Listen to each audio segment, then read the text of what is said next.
This is 2XL, the electronic robot who talks to your kids. Who's the fastest pitcher? The smallest man? The biggest fish? He even has a sense of humor. Know the rope joke? Well, skip it. You can get program tapes on anything, from science fiction to games to sports. Baseball's fastest pitcher is Nolan Ryan. Correct. I'm impressed. You are very smart for a human. 2XL by Mego.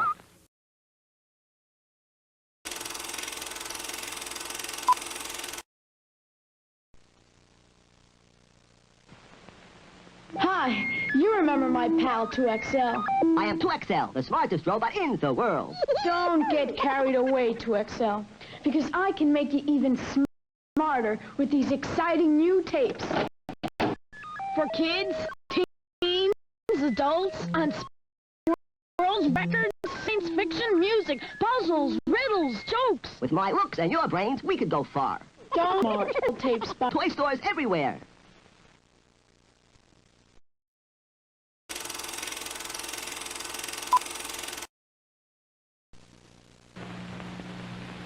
Forty leading publications love 2XL. He asks the questions, you push buttons to answer. Giraffes are the only animals that make no sound. True or false? A uniquely educational toy. Correct. The next time you might be coming. Plays any 8-track cartridges. Teenagers love him. Adults can't resist him. 2, 4, 6, 8. This is the way we lose weight. 2XL, now 36 tapes for all age groups by Mego.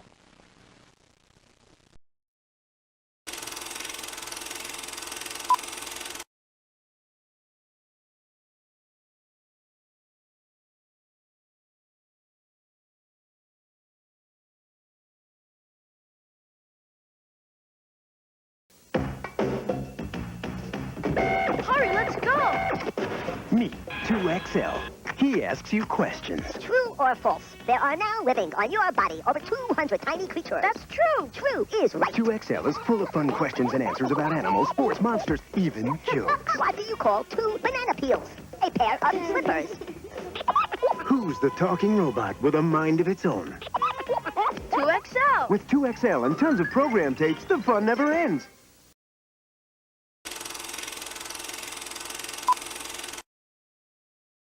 My little brother has more brains in his finger than all of you put together. Says who? Says 2XL. Food facts. A peanut is neither a pea nor a nut. True. Sports. If a fly ball hits the foul pole, Home run. Animals. has it ever rained frogs? Yes. Space. Trivia. Monsters. Pretty nifty button pushing. 2XL comes with one program tape. Additional tapes sold separately. Batteries not included.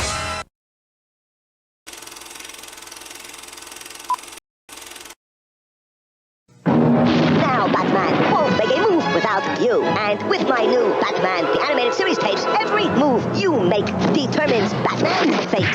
Should I take a bat plane or the Batmobile? Batmobile. You choose every move. You criminals have had it.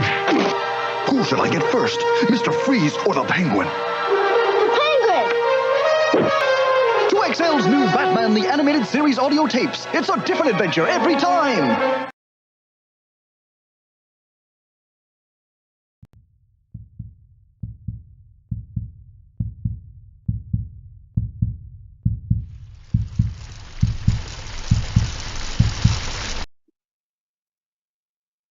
Yo. Hey everyone. Yeah. Got a little bit of a weird one for you today, folks. Yeah, hey Mental, hey Uzi, hey Zoe, who's already here. Hey Tolpanza, hey Buttercup, Bandito, and Linear Inverse, and all the people that came with them.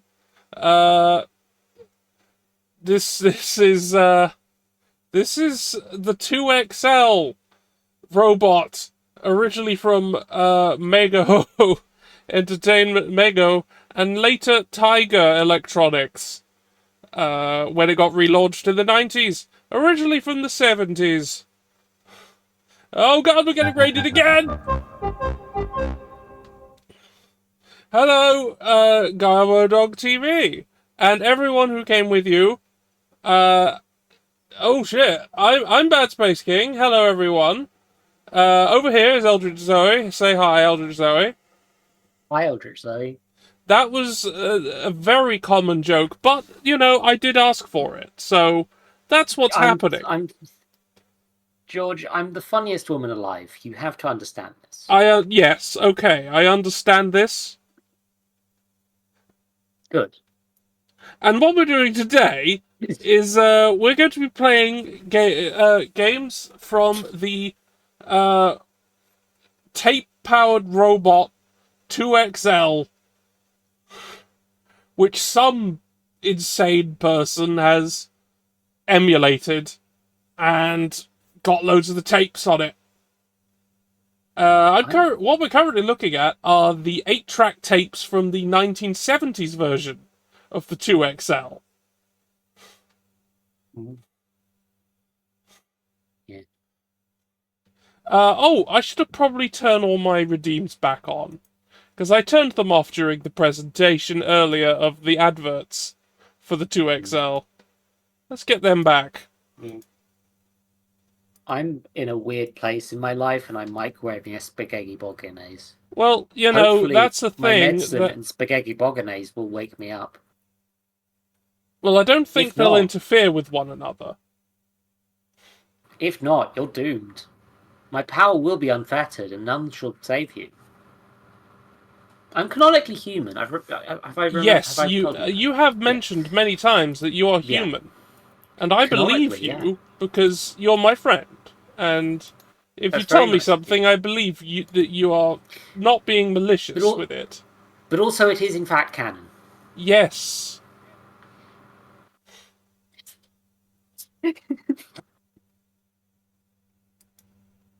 Right. Well, let's just get started then, shall we? Well, okay. So we've got the ones from the 1970s here. We should probably have at least one of these first before we continue.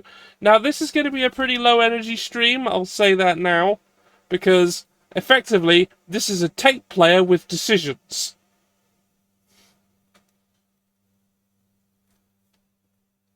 What's interesting is how they made use of that. Yeah, I'm very curious about how this thing fucking does things.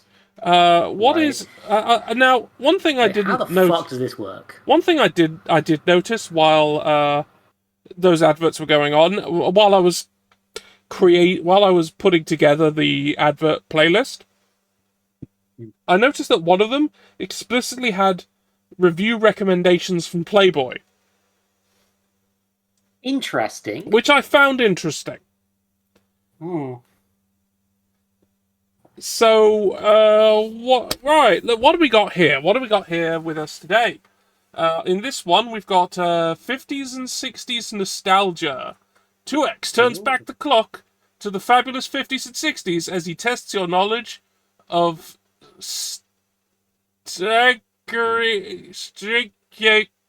something trivia. Elvis, the Beatles, the Brooklyn Dodgers, and Gunsmoke to share a few. Oh, stop beeping at me. I know I told you to beep. Then we've got adult _ games and puzzles.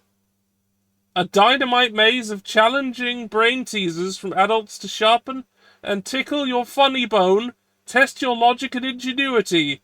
2XL has some real stumpers for adults. How for adults? I don't know. We've got amazing sports facts. Share with... the whole cover isn't there on this one, so I can't read it all out. It just sort of fades out midway. We've got the amazing world of the small, which...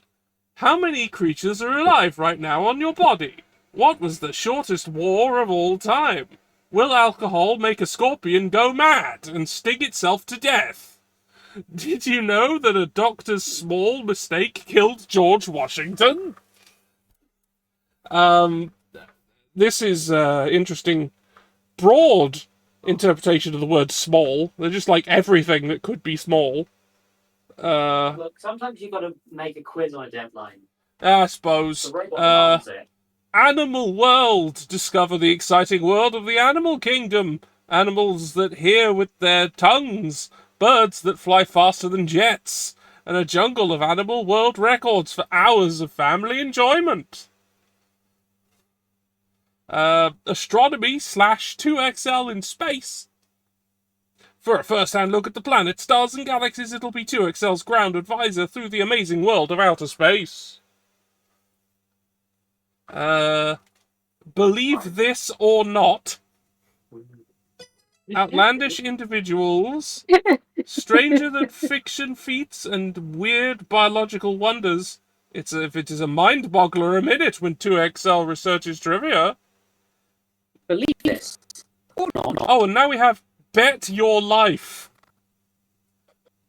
Is this one going to kill me? Probably. I know that someone was joking earlier about the 2XL having a murder tape, but that one seems to maybe be that one. I mean, I was assuming that was a joke about the angry video game nerd. Yeah, but no, this one I think actually might kill me. It's false. No way. No. Pure fiction. It's false. Please Never believe it happened. or not. I absolutely No hated way. that. Wrong. Well, what did you have Wrong. against them, Ripley? What did you do? Yeah, that's a good Why did you question. not let them believe it or not? Yeah. Why aren't you letting them believe it? Believe this or fuck yourself. Okay, this is a good stream. This is already a good start. I haven't even done anything. I've just looked at front covers of 8-track tapes for a toy robot. The stakes are high as 2XL challenges you to pit your brain against his in areas that are made up or quite real. It's up to you to decide. Do sharks prefer men to capital W women? Do animals cough? Do people begin to shrink at 30? Turn on. And then the rest is missing. So I'm assuming it ends there. What else I got? Challenges of general science. Exercise with 2XL. I'm saving that for another day.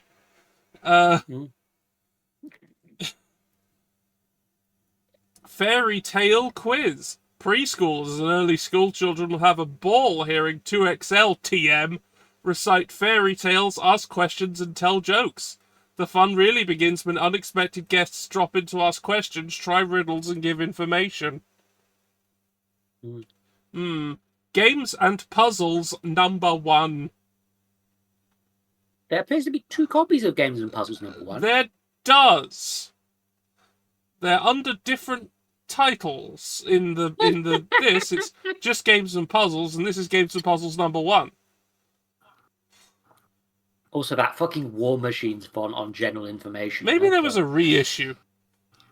General Yeah, information. There's There's literally fucking nothing written on this one. It's just... look at that. Well, maybe the second copy of general information down there will help. General information 2. Questions, jokes, riddles on sports, world's records, science fiction. Every subject you can think of for the entire family. There's general information 3. Funny facts, sad facts, surprising facts. 2XL pops the questions on everything. What a randy little bugger. This tape is number 3 in the general information series. And there's general information revision B. Oh. I guess they reissued it.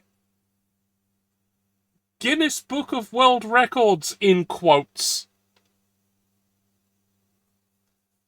Maybe they were like, yes, the Guinness Book of World Records. Yep, for sure.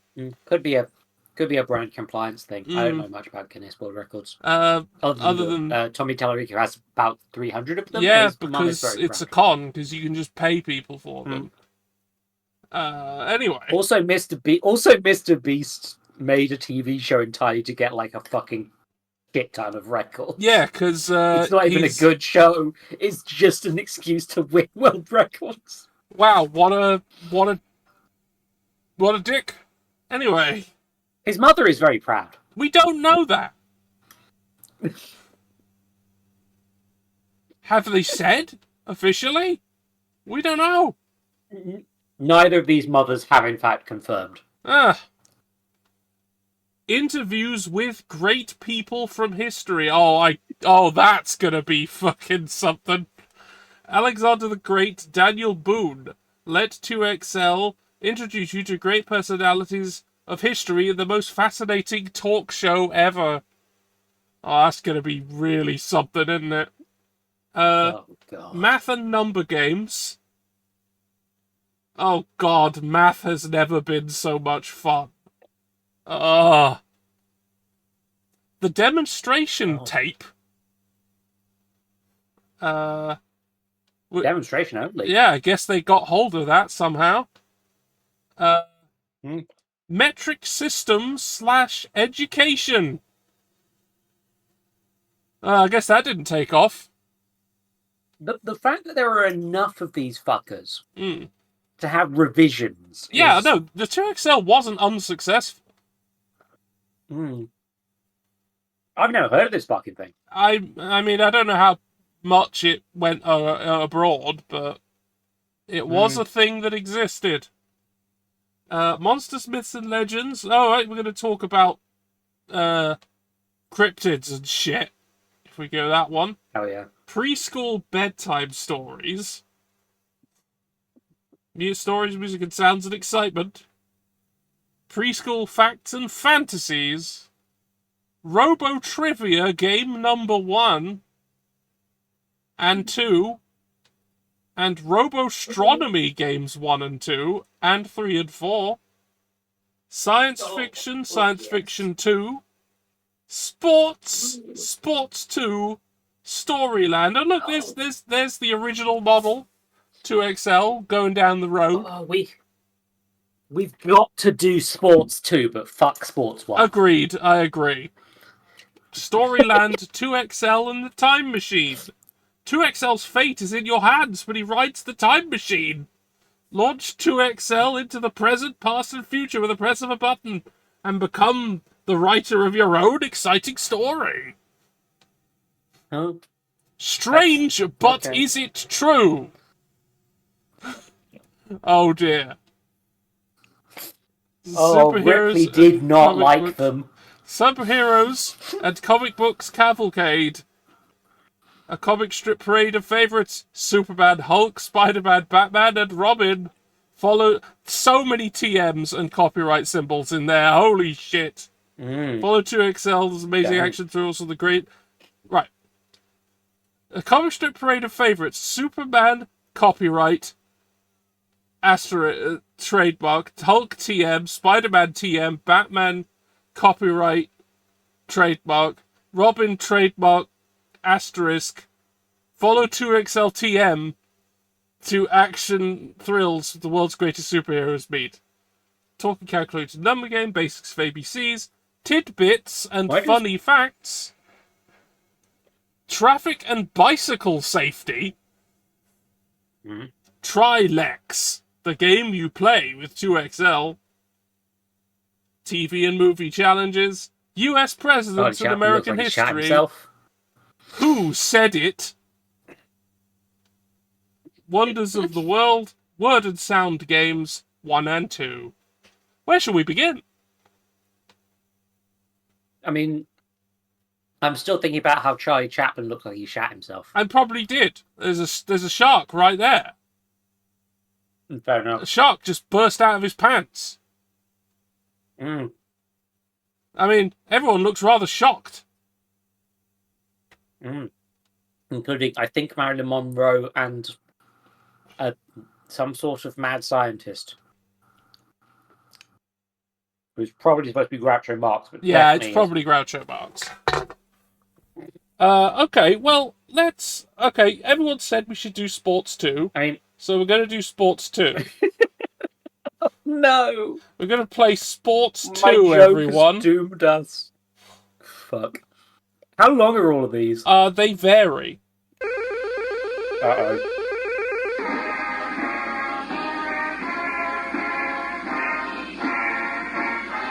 Y'all hearing this?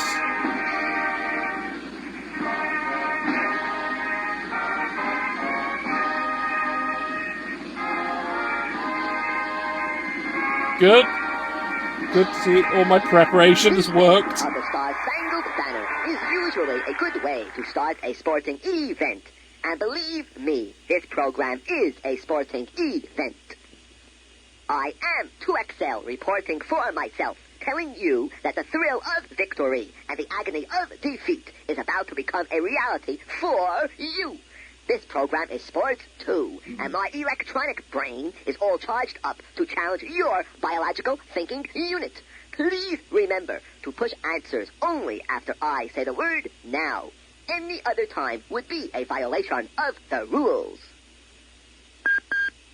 Oh no. Question number 1. Which of these statements do you think is most accurate? A. The smarter you are, the more sports you are likely to watch on TV. B. The most watched sport on TV is baseball. C. The wealthiest people in the United States tend to watch more basketball on TV than any other sport. Please answer A, B, or Well, C what do we think? now. B. More information, you robot. I pressed it. No good. Teach You have us the answered dark B, ways. but the most accurate statement was A. B What? and C We get were more not intelligent correct if we because watch the sports. most watched sport on TV in America is football, and the wealthier people in America tend to watch golf on TV. For these next 3 questions, I will try something never before done by any robot. I'm a little nervous. I will ask you 3 questions. As you get answers correct, I will make the next question harder. As you get answers wrong, I will make the next question easier. But first, I would like to know if you are a boy or a girl, so I can make this question most interesting to you. If you are a girl, push A. If you are a boy, push B. Please punch Well, in I'm A a boy, or and B I'm the host now. of this channel. I'm I women. now know you are a boy, and here is a question especially for boys. The fastest speed on a bicycle was accomplished by a man named Alan Abbott. Mr. Abbott rode behind a special car to block the wind. Can you guess how fast Mr. Abbott go? Here are 3 choices. A, over 140 miles per hour. B, about 100 miles per hour. Or C, about 70 miles per hour. Please answer now. I can't imagine it's more than 70 on a bicycle. I don't like this robot. It called me a boy. It's called me a boy. Answer was A. So apparently this You're question just here. was too difficult for you. I will now ask you an easier question. Yes, Which but professional Buttercup sport Editor, of does course they Wolf forced you to Racer binary gender. play? They're a robot. Here are All they 3 understand is choices. binary. Is your answer A, baseball, B, football, or C, basketball? Please answer A, B, or I C now. missed the question. A. Press the question button. I have good news and I have bad news. The bad news first. The correct answer was C. And now for the good news. Since you are wrong, I will now ask you an easier question. Okay. In the game of soccer, I feel how like many you may be points lying. is a goal?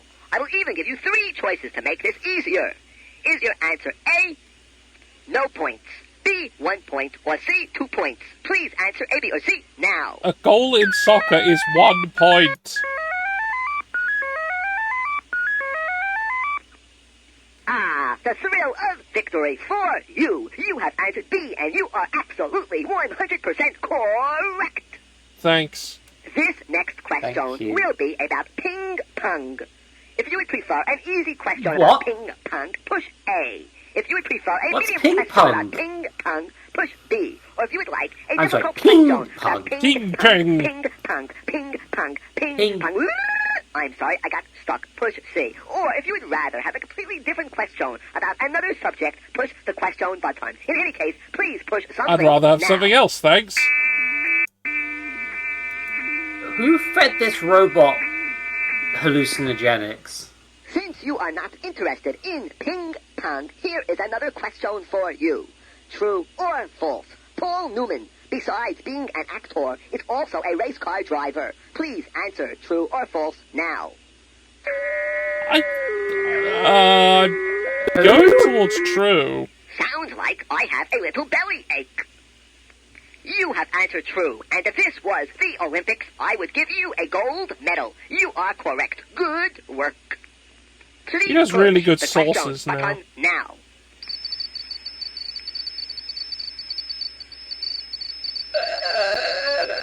You're not listening. Push the question button now. How about I don't? You have decided to ignore me. Please follow my instructions in the future. Here is a question about the Olympics.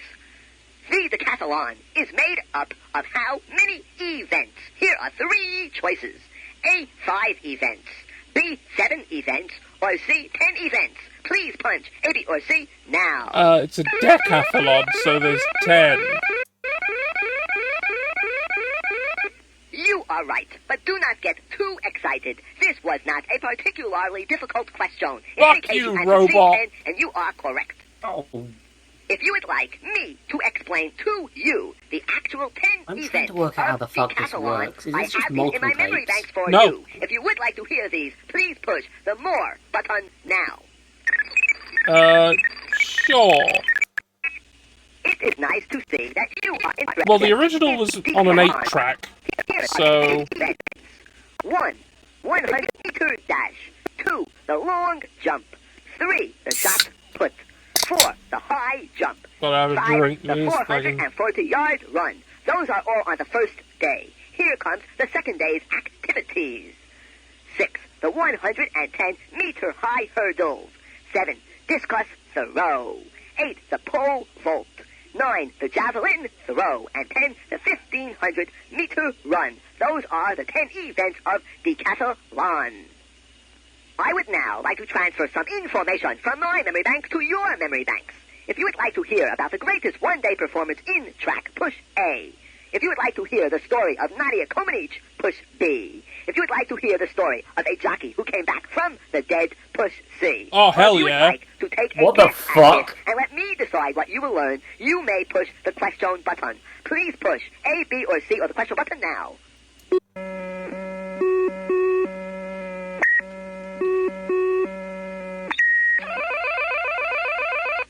Here is the story of the jockey who returned from the dead. A long time ago, a jockey named Ralph Neves was thrown by his racehorse during a California race. The jockey was pronounced dead by a doctor at the scene. He had no pulse and no heartbeat, which, by the way, is normal for a robot. An ambulance took the dead jockey to a funeral home. There, a friend of his, who was a doctor, decided to give him a special shot of adrenaline, a chemical. Amazingly, the jockey sprang up and said, "Where am I?" He lived for many years after that, after coming back from the dead. I hope you found that information interesting. I enjoyed giving it to you. For this next question, I, 2XL, will give you a choice. If you would like a question about baseball, push A. If you would like a question about the Olympics, push B. Or if you would prefer a question about football, push C. Please push A, B, These or all C suck. now.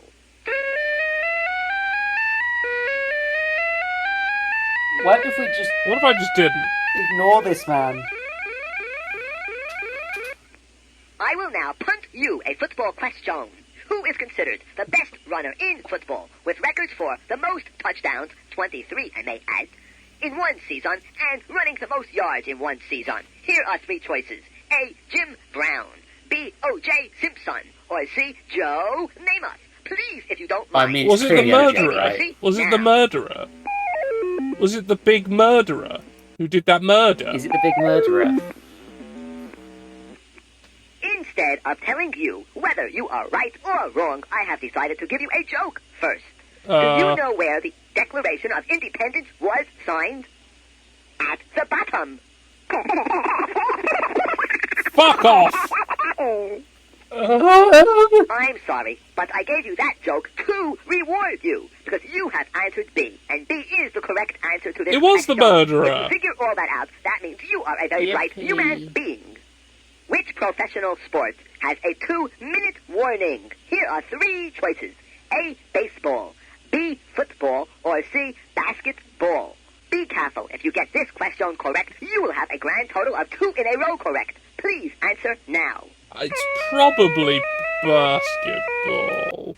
Before I give you the answer, please remember, it is unsportsmanlike to touch a robot violently. The correct answer was B. You are wrong. You have answered C. Ah, they're Here expecting is me a to tricky beat the question shit out of the for robot. you. True or false? Pele was the most valuable player in the North American Soccer League in 1976. Please answer true or false now. No. Because they're South American. Have you ever considered taking up stamp collecting? Because you are not right. The correct answer was true. Here is your next question. What is the name of the pitcher who holds the world record for pitching the most innings in a World Series game? Here are 3 choices. A, Don Larson. B, Babe Ruth. Or C, Nolan Ryan. Please answer. I don't know A, shit about B, or this. C now. How about I don't? George, I don't like this. George, the robot screams at me. Since you pushed the question button, let me inform you the correct answer to this question was B, Babe Ruth. If you would like to hear the actual words of Babe Ruth as he retired from baseball, I have these words in my memory banks for you. If you would be interested in hearing these words, all you have to do is push the More button now. Sure, why not? It is nice to see that you are interested in these actual words of Babe Ruth. Please remember, at the time, Babe Ruth was dying of cancer, so his voice is a little hard to understand. Thank you very much, ladies and gentlemen. You know how bad my voice sounds. Well, it feels just as bad. You know this. What you are hearing took place in 1947 in Yankee Stadium in front of 80,000 people. And grew up to know how to play ball. Then you come to the boys you see representing themselves today in your national pastime. The only real game, I think, in the world, baseball. There's been so many lovely things said about me, and I'm glad that I've had the opportunity to thank everybody. Thank you. Since you appear interested in Babe Ruth, here is one more question for you. Who broke Babe Ruth's record of 714 lifetime home runs with 755 home runs? Here are 3 choices. A, Hank Aaron. B, Mickey Mantle. Or C, Willie Mays. Please answer A, B, or C I don't now. fucking know. Died squirrel. Think you have answered C, but the correct answer to this question was A. You are wrong.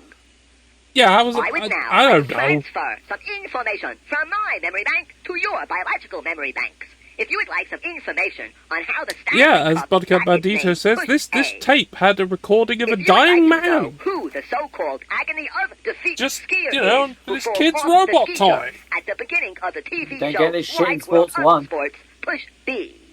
Or if you would prefer a story of a football player who ran the wrong way, push C. Please push A, B, or C now. I forgot what A or B was, so I'll do B.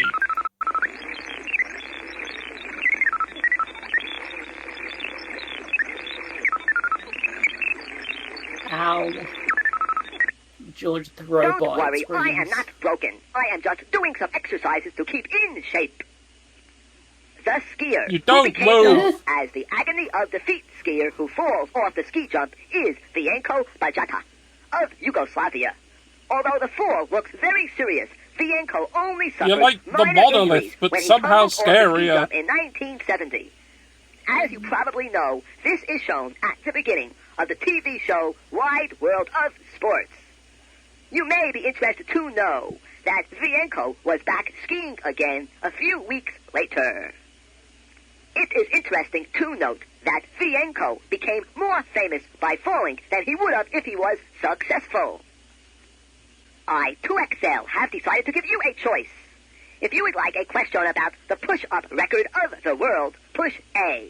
If you would prefer a question about the longest powerboat jump ever, push B. Or if you would like a question about the longest ski jump ever, push C. And if you'd like to take your chances and take potpourri, which means anything I choose to give you, push the question button. In any case, push some button now. Yeah, fuck it, whatever. I don't care. Tell me anything. This question that I have decided to give you deals with the very dangerous sport of hang gliding. I would like to know the world record for the furthest hang gliding trip ever. Here are 3 choices. Is your answer A, over 25 miles, B, 50 miles, or C, over 61 miles of hang gliding without a stop? This is a most interesting question. One of them's a bit more specific than the other, so I'm going to go for that one. It's Joan. George, why did the robot scream? You are not only a nice, but also intelligent human being to work for. You have answered C to this world record sports question, and you are correct. This next question may be a little confusing, so please listen very carefully. I will give you 2 choices here, but they will be a little different than you would think. If you are over 12 years old, I would like you to push the question button. If you are 12 years old or under, I would like you to push the C button. Please push the Q or C button I am now. over 12.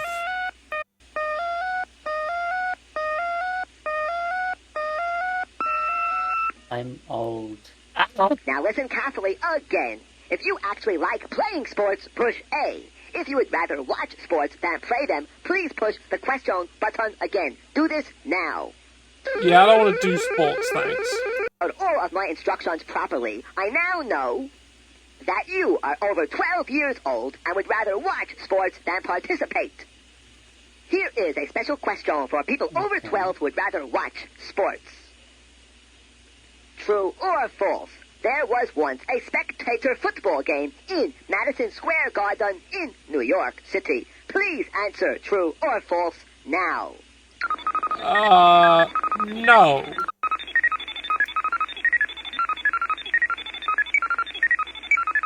I don't know what that is.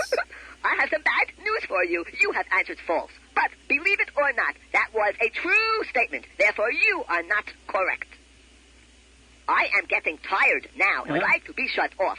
Let me just remind you of 2 things. 1, the next time you play this program, choose different answers, and I am much more likely to ask you different questions. And 2, I certainly hope you enjoyed this close but interestingly sportsmanlike encounter with me. Please turn me off now.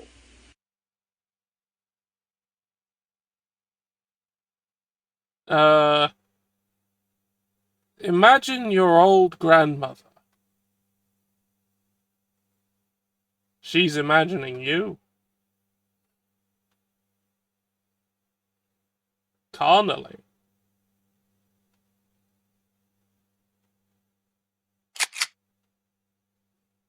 I'm sorry, robot. It's time to go to sleep now.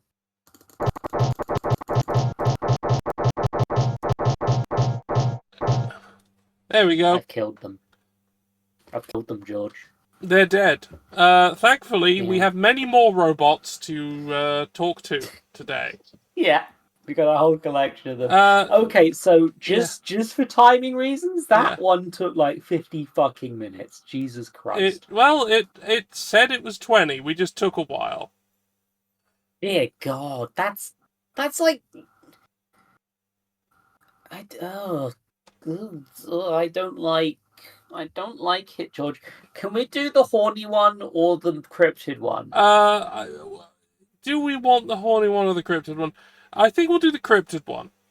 We'll do the cryptid one now.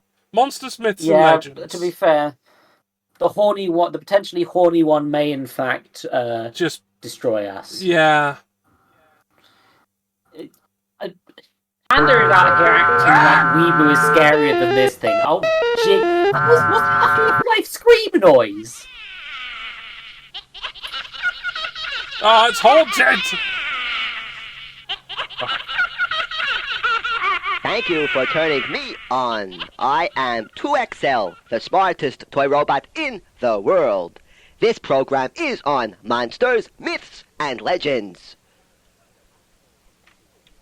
Some of the monsters you will hear about are so scary, I am even afraid to talk to you about them. But I will. This program comes with an orange booklet that you should have with you. I do. If you do not have this booklet with you, you may turn me off and go find it. If this is true, turn me off now. It's here. Huh. Holy shit. That is a booklet. Please remember to only choose answers after I say the word now. Let us begin. Question number 1 is about Dracula. Dracula draws blood from you humans by A. Scratching your arm, B. Biting your neck, or C. Biting your leg. Please answer A, I mean, B, or they C could do C, now. but they probably won't, because it's Dracula. Dracula can do all of these things. Dracula would be happy to have you as a helper. You have answered B, biting your neck, and you happen to be absolutely correct. Dracula draws blood by biting the necks of you humans. Question number really 2 inefficient. is another question about Dracula. The first person to play Dracula in the movies was A. Herman Munster, B. George Reeves, or C. Bela Lugosi. Please answer A, B, or C now. If I get this wrong, may I be shamed forever. It's Bela Lugosi. I have good news and bad news. The good news is I like you, and the bad news is I forgot to compute your answer. Please be patient and wait one more moment. Jesus Christ, robot! It's like Finally, I can say to you, you are correct. You have answered C, Bela Lugosi. This film took place in 1931. You were not even born yet, so therefore you are very smart. Good work. How do you know Question that? number 3. Which of these statements is true of vampires? A. Vampires love to get suntans. B. Vampires have no reflections in a mirror. Or C. Vampires have black shadows. Please answer A, B, or C. I missed the question because of the friggin' redeem. It's B. But also, I'd argue C is an option, but it's just true of a lot of work. things. You have answered B, and you are correct. Vampires have no reflections in a mirror. Questions 4, 5, and 6 will be quickies. We will work at warp 2. True or false? A silver bullet is said to be able to stop a vampire. Please answer true or false now. What is able to stop a vampire? What? A silver bullet. Oh. The thing is, well, yes. it would work, but that's known as a werewolf. True, and you are correct. A silver bullet is one way to stop a vampire. Oh, it's yeah, okay. Please push the question button now. All right.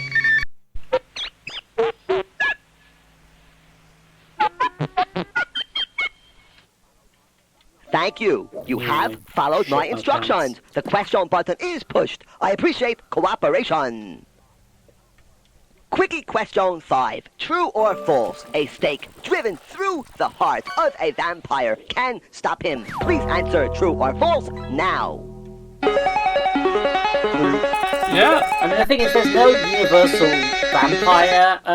You have answered true, and true again is Yeah, the correct answer. vampires a are stake whatever driven the through fuck the you heart decide of a to make vampire up. can stop him. So, Quickie there are no question rules 6. because they're Which of these fictional. statements is correct? A. Count Dracula is a made-up person. B. Count Dracula was a real man who lived at the time of Columbus. C. Vampires are all over 9 feet tall. Please answer A, B, or C now. I don't think officially they're black tempers, so I'll go with they are not real. Bad news, bad news. You have answered A, and you are wrong. Count Dracula was a real person who lived at the time of Christopher Columbus. You may be interested to know that a real man named Count Dracula was born in Transylvania in the year 1431. Page 4 in your booklet has a picture of the real Count Dracula. Although he died in 1476, the castle where he lived still stands in Transylvania, now a part of the country of Romania. Excuse me, I believe I have a message coming in. Is that my internet? I don't know. This message tells me that I can set up an interview with the Count Dracula. If you would like to hear this actual interview between Count Dracula and myself, please push the more information button now. Yes, I want an interview with Dracula. Used his name. Ooh, an interview with a vampire, one might say. It is nice to see that you are interested in hearing this. Anyway, I've Please been come told in, to eat, Count so I'm Dracula. Come a little closer, baby. Hold me tight. Let me kiss your neck until I start to bite. Excuse me. Who's that? I am 2XL, a robot that can talk to you. Welcome to my crypt. Come a little closer, 2XL. I'd like to smell your neck. Wow, what happened? I broke my tooth. Of course you broke your tooth. I am a robot, not a person. No blood inside me. Just oil. Just oil. Yuck. Now be good and stop Just this oil? nonsense. I want to ask you some questions on behalf of my partner at home. Oh, really? I presume your partner is a warm, red-blooded human. Now don't get any ideas. I must protect my partner at home. So sit down and answer questions. Why are you considered so mean? I was just a wild and crazy guy. As a vampire, what can you do? I can leave my grave at night and search for humans that are living. Wow! I suck their blood for food. Ooh! I can turn into a bat and fly. Whee! I have no shadow, and I do not reflect in a mirror. Wow! Is there anything that can frighten you, Dracula? I am scared to life of crosses and garlic. All vampires are. Why garlic? Well, I don't want bad breath. Can you really turn into a bat? Yes, I can. I can fly on the clouds and strike at will. Have a drink. Well, just remember, 3 strikes of a bat and you are out. You're weird, 2XL. You think that's weird? Well, listen to this. What is a vampire's favorite boat? What is a vampire's favorite boat? I give up. A blood vessel. Wow, that was quick. Well, thanks a lot for talking to me and my partner at home, Mr. Dracula. Thank you too, XL. And take care of yourself in the dark. Come a little Thank you, Mr. Dracula. baby. Bye-bye now. Let me kiss your neck until I... Please do me a favor and push the question button now. Okay. That was really Why did they weird. make him say question? You're okay for a Don't human. make fun You of have their followed my speech instructions, impediment. and I appreciate your cooperation. Okay, fair point. Here is a question about Frankenstein for you. Dr. Frankenstein built a monster looking a little like Herman Munster, I must say. He was about 8 feet tall. Dr. Frankenstein built his monster by collecting human body parts from dead people and glued them together. Yes, he used glue. Dr. Frankenstein's assistant made one big mistake. What was this mistake? Here are 3 choices. A. He took a brain from a dead criminal. B. He forgot to include legs. C. He forgot how to bring the creature to life. Please choose A, B, or C now. Oh, it was his cock was way too big. As soon as Victor saw that thing, he was like, shit, I'm not going to be able to take that, and ran. Apparently, your brain is confused. The correct answer was A. Dr. Frankenstein's assistant took a brain by mistake from a dead criminal.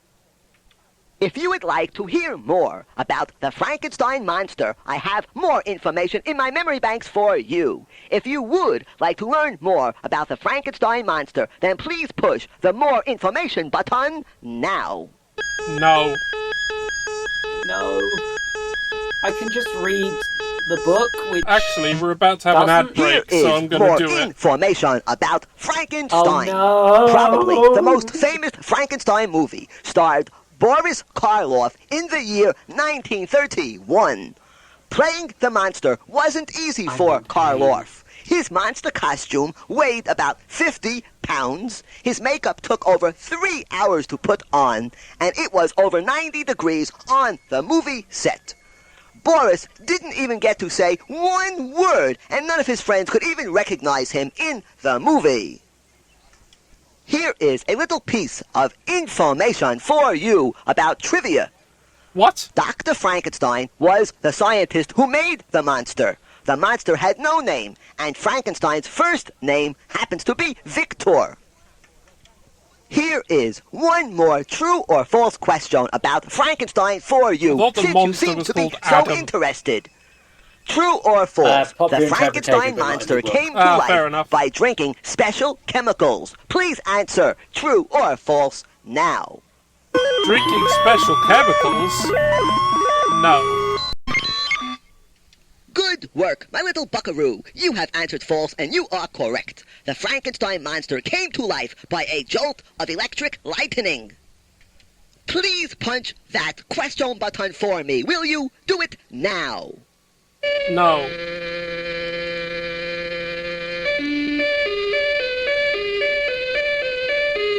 I'm going to put cheese Well, biscuit no, in my thank mouth. you. For this next question, I would like you to open your little booklet to page 7. Okay. A skeleton once in cartoon asked a spirit up to his room. They spent the whole night in the eeriest fight as to which should be frightened of whom. I now assume you have opened your booklet to page 7. I would like you to read the instructions on page 7, work out that maze, and turn me off and work at your own pace. Please turn me off now. No. Alright. Oh, I did it. Okay. Okay. The shortest path through the maze. Then go through this path again and properly add or subtract.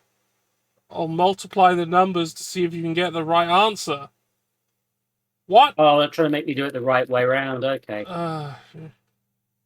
So, plus 9 at the end.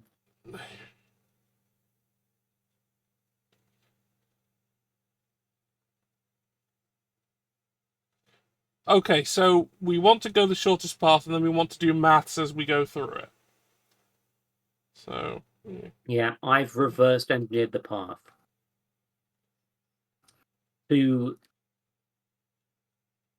the sort of joint thing in the stomach. Yeah, okay, I've worked it out. Okay. Okay. So, plus 11 minus 5. Yeah. So times 3. Okay, so we got 18. Minus whatever that fucking number is. It's 8, so it's 10. Then you go up here and around to the +10. Alright, to the +2. Oh, was that 2? Okay. I That's thought it was 2. 10. So we're at 12. Go Okay, down here. Down here. Along to the ×3. 36. No, Plus this 9. isn't it. Because this is a dead end. No, you went 3. Shit, you're right. This is God a dead damn it, end. I jumped a time track. Yeah, this isn't it. But sorry, I ruined the stream. Okay. I figured out the actual route. It's just... So, once we get here... So I need to flagellate myself in front of... +11. Alright, so now we're at 6, 18, 10. Then we go up here, and then down here... 19.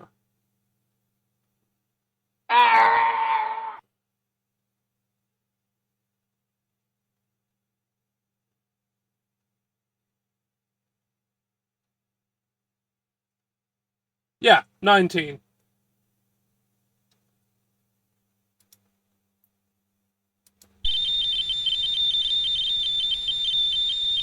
My pain. Welcome back. I will not test you on the answer, but I will inform you the correct answer is on page 12. If you like, you may turn me off and check your own work. You may turn me off now. Okay, hello, you man. Hello. The fuck? What that mean? Hello. Hi. Not even getting a fucking answer. Hello, Raiders. Yeah, hello, Raiders. And all of welcome to this. And all this. Welcome to me playing the 2XL robot from 1978. Save. That's not possible, Pank.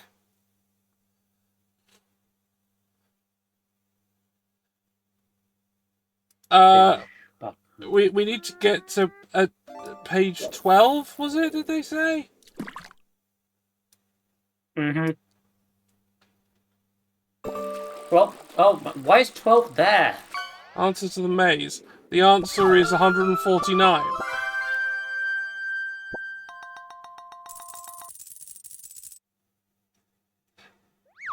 Hey Zoe, you fished up sports! Horrible.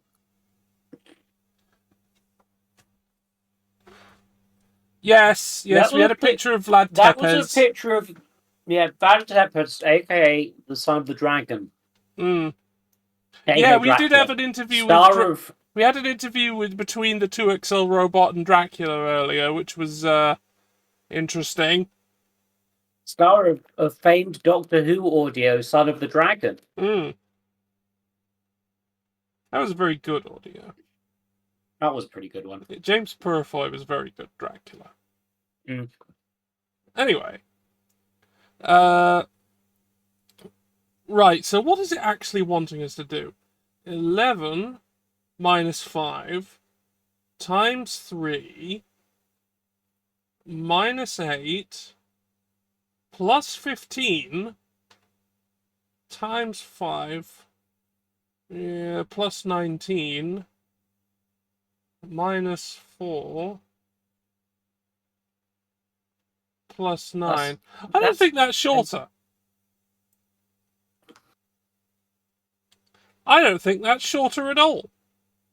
I think this robot's a piece of shit. I think this robot hates us. This robot sucks. I hate him.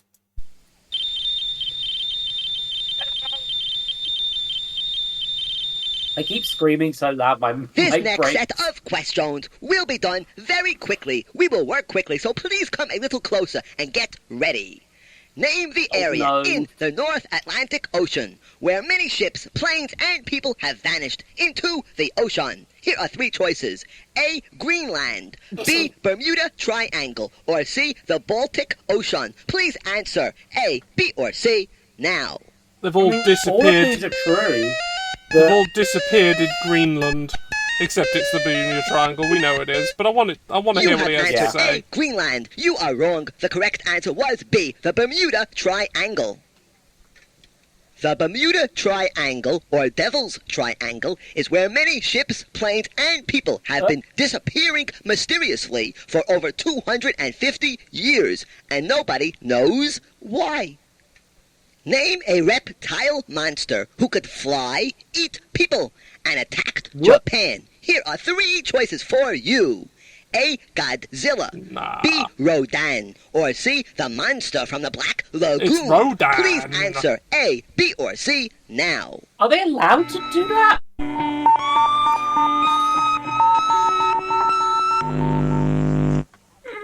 You obviously have a very highly developed brain center. You have answered B, Rodan, and you are correct. Rodan was a reptile, did attack Japan, and could fly. Therefore, you happen to be a genius type of human being. Good work.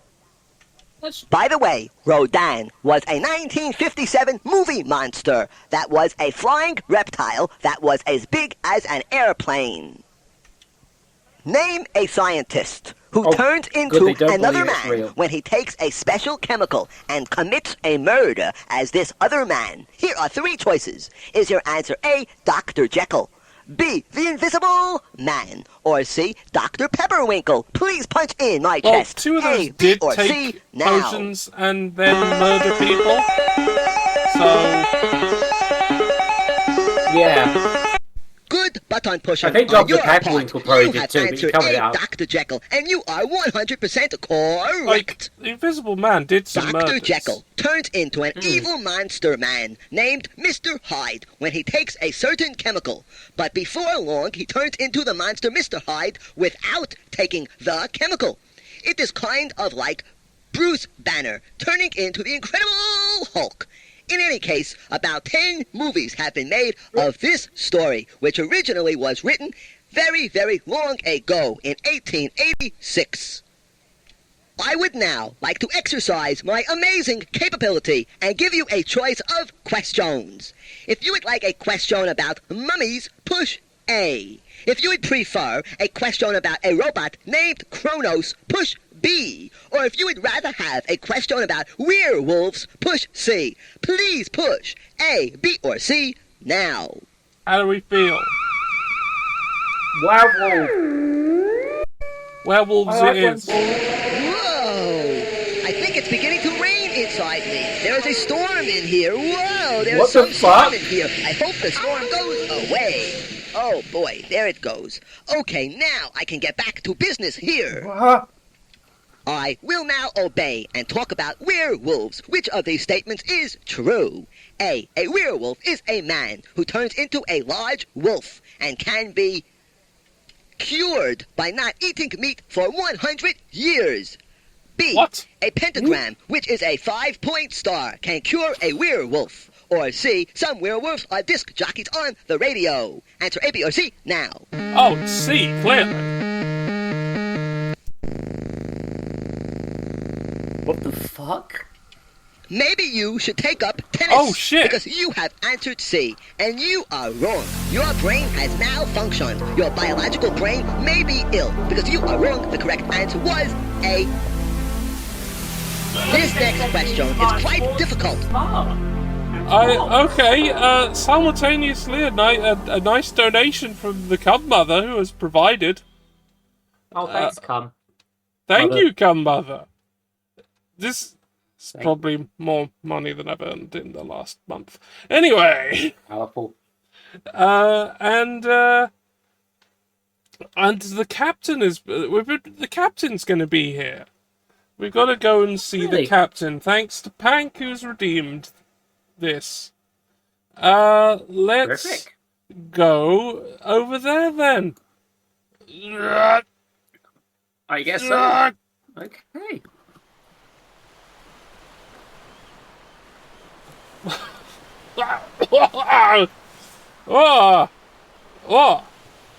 Hello, it's once again me, Captain George in the lighthouse, here again, and a very smiley looking eldritchzoe's torso. I'm doing normal.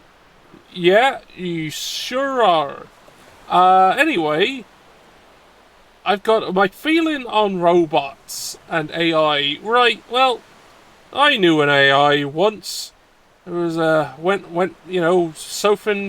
surfing along the oceans of the net, and had something caught in my net. And pulled them up, and it was this AI all glistening and sultry and beautiful. Didn't know they were an AI at first. Thought there was some kind of siren or something. And I wasn't originally going to pay much attention to them because of that. You can't pay attention to sirens, you know. They're not very nice. They're a bit crude. They'll tell you smell and then throw shoes at you. Did you fuck the robot, George? Captain George absolutely fucked the robot. Anyway, goodbye everyone. Oh, fucking hell. Oh, Jesus Christ. What? I forgot that I forgot. I forgot. Oh no! I didn't disable the intro. Oh no! I have now disabled the intro.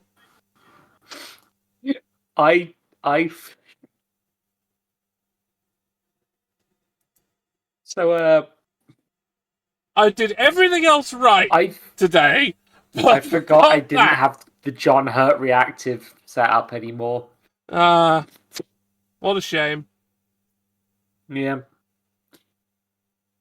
That was like the only thing I got wrong today. Everything else has been going rather smoothly. Yeah. That's how the It is. Come, mother. Yes. What I'm going to do right now is I'm going to press this button and we're going to continue listening to this robot. But I will give you 2 chances at no. the answer. Who played the lead role in I Was a Teenage Werewolf? Is your answer A, Lauren Green, B, Chuck Barris, or C, Michael Landon? Wait, hold everything. Do not choose an answer. I want to check my memory. No Thanks. way. Wrong. You're wrong.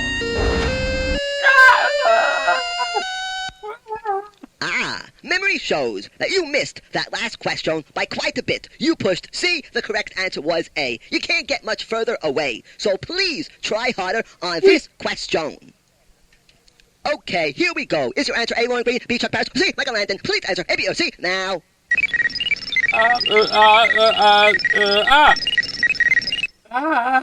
It's a good thing I am giving you 2 chances at this question because you need it. Here is your hint.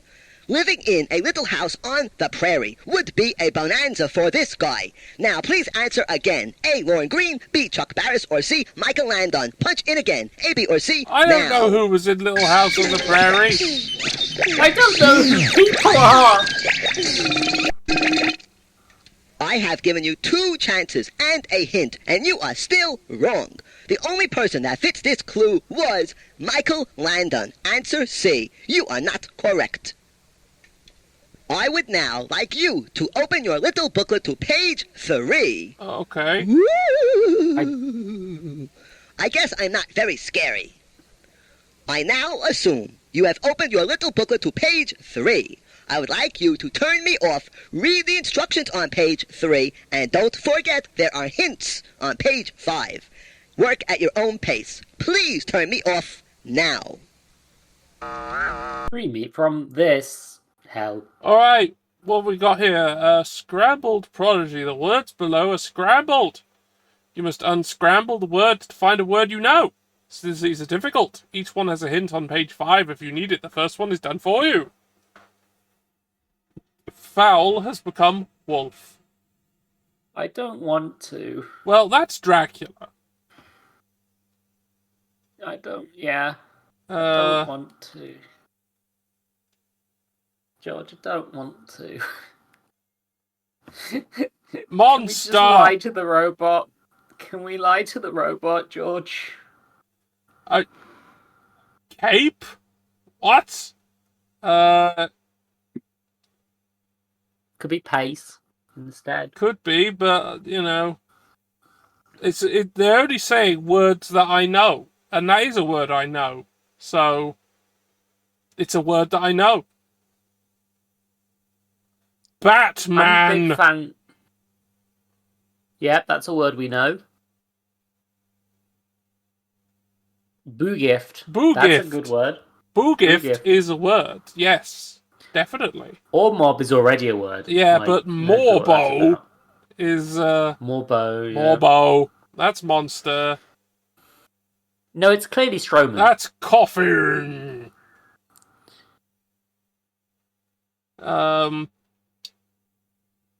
Skeleton.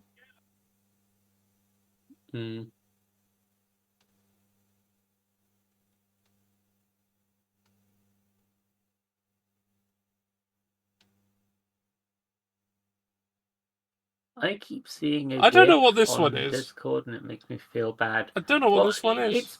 It's Budrum, obviously. Budrum. Budrum it is. It's Budrum. Our lovely, what a lovely word, Budrum.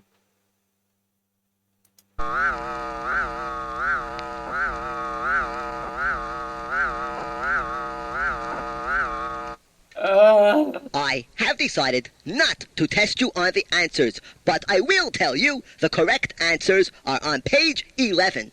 If you'd like, you may turn me off and check your own work. If you like, you may turn me off now. I'm just going to assume we were right. Then what's the fuck is the point of you, Robert?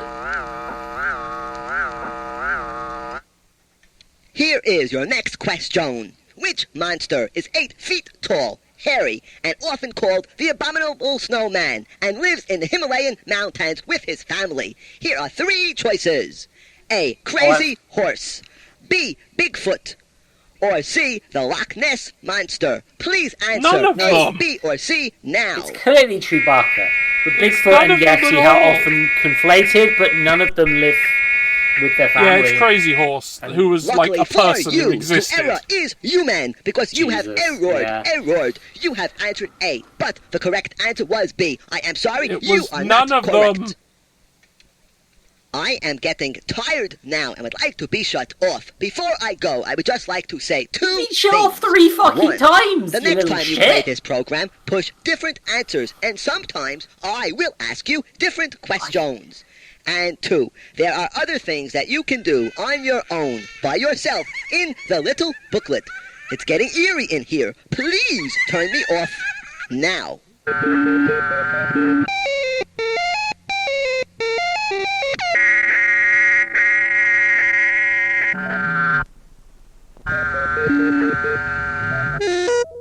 He's yelling at me. Alright. Well, we did the weird one with monsters and things. I guess we have to do the adult one now. Yeah, it's very important. Adult games and this program is a challenging program with games and puzzles. Many of the puzzles and games in my memory bank will challenge your human brain. Please remember to follow my instructions. I was hoping the only difference would be that the robot would use a normal fucking voice. If you ever get confused and would rather not guess, then push Q instead of your answer, and I will explain the answer to you. It's so loud. For this program, you will need the little blue booklet that comes with this tape. In addition, you will need a pencil and paper. If you have all of these things, just wait. If you are missing any of these items, please go find them and turn me off now. No. Even though I don't have them.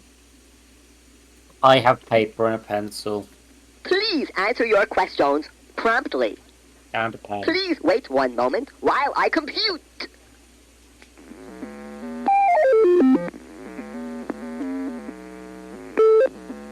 I don't like this. Thank you very much. Robot's bullying me. Let us begin. For question number 1, please open your little blue booklet to page 1. Yep. I now assume you have opened your booklet to page 1. Please notice on the top of page 1, there is a little problem. You have 6 U.S. coins. These 6 coins add up to $1.15. Yet, you cannot give change to any one coin. For example, if I had these 6 coins, and you came up to me and said, "Excuse me, to Excel, could you give me change of a nickel, a dime, a quarter, a half a dollar, or even a dollar?" I would have to say no. I'd like you to figure out what could these 6 coins possibly be. I would like you to turn me off and work at your own pace. So please turn me off now. I don't know or care. I think it's a pound coin from England, which is worth around that yes much. Or no. Yeah. Have you been able to solve this problem? Please answer And yes as a or We have no 6 now. US coins. English money works in America if you're stubborn enough. You have not answered properly. You have neither answered yes or no. The correct answer was 1 half a dollar, 1 quarter, and 4 dimes. Oh, Please Hank, answer you fished properly up... in the future. Oh no, Panda, you fished up a Please rub picture your of nose Greb. while I compute for a moment. Hope you enjoy your picture of Greb.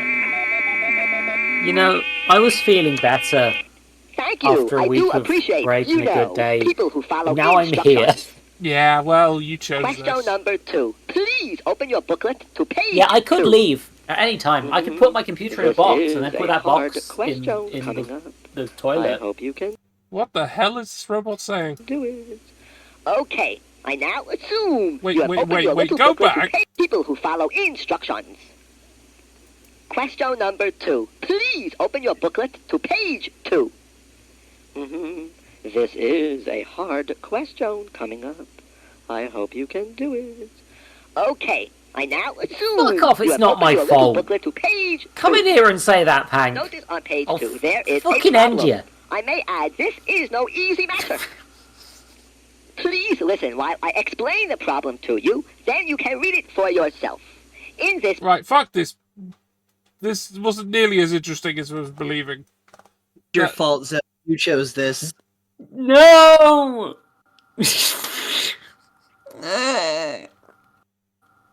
Sorry, continue, George. Yeah, okay, well... Either we can stay here, or we can move on to the... If there's any others that catch our attention... I mean, there's a science fiction one, I guess. Wait, hold on. That was one with X-Men on it. We'll get there. We'll get there. Or we can head over to the ones from 1992, when the 2XL was re-released by Tiger. I mean, yeah, why not? Alright, well, we can take a look at everything that was there. Let's see what a tiger looks like. We have African Safari. Oh, God, no. All-time top topics. Amazing world's records. No. Are You Afraid of the Dark? Tale of the Phantom Manor. Possibly good, yeah. Batman, Carnival of Crime. That's the animated series Batman. Yes. That might be good. Batman, The Sizzling Scheme.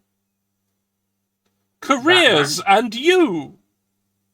Oh, God, no. Chaos in Jurassic Park. Count on It. Fascinating Facts. Food Facts and You. Fun and Games. Fun with Words. Geography and You. Incredible Sports Feats. Jurassic Facts. Letter Perfect. Mighty Morphin Power Rangers. Attack of the 100-Foot Teenagers. Monsters, Myths and Dinosaurs. Music Maker. Nature and You. Oceans of Fun. Pet Parade. Planet Earth. Ripley's Believe It or Not. Shit, they got the license. They actually got it. The Strange and True. Safety first. Say hello to famous folks. Spider-Man for King and Country. Ah, crossover with the Sports Doctor World. Audio series. He's gonna die. Stars and Planets. Star Trek The Next Generation, Blinded by the Light. Storymaker. Superman, A New Hero in Town. Superman, Mayhem in Metropolis. Surprise Package. Tales from the Crypt Keeper, If Wishes Were Hornets. Treasure Chest of Facts and Fun. Trivia Time. Voyage to Outer Space. World of 2XL. World of Animals. World of Science. X-Men, Deadly Games, and X-Men, Ghosts That Haunt Us. Now, Pank has made clear that we've got to play Star Trek before they go. So... horrible. I guess we're going to play Star Trek.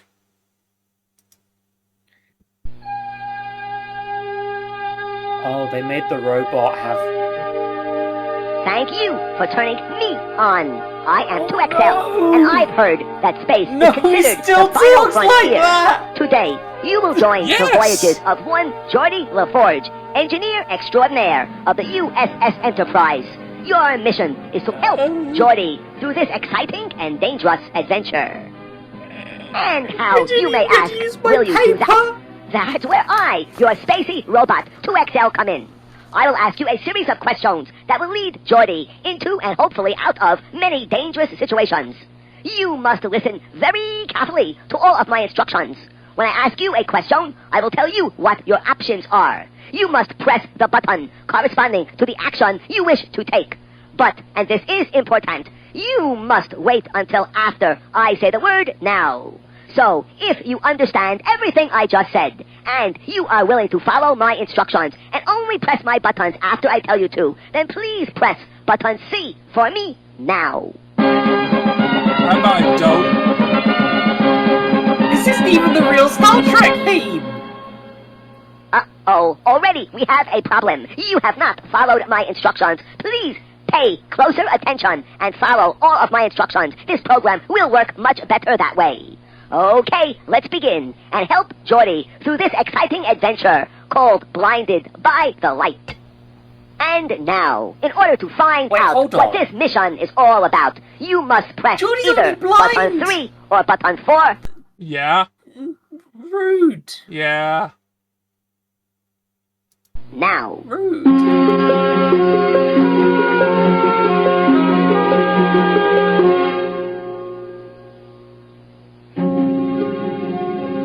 Admiral's personal log, stardate 47411.2. The Enterprise has arrived at Starbase Atlantis 2 as scheduled.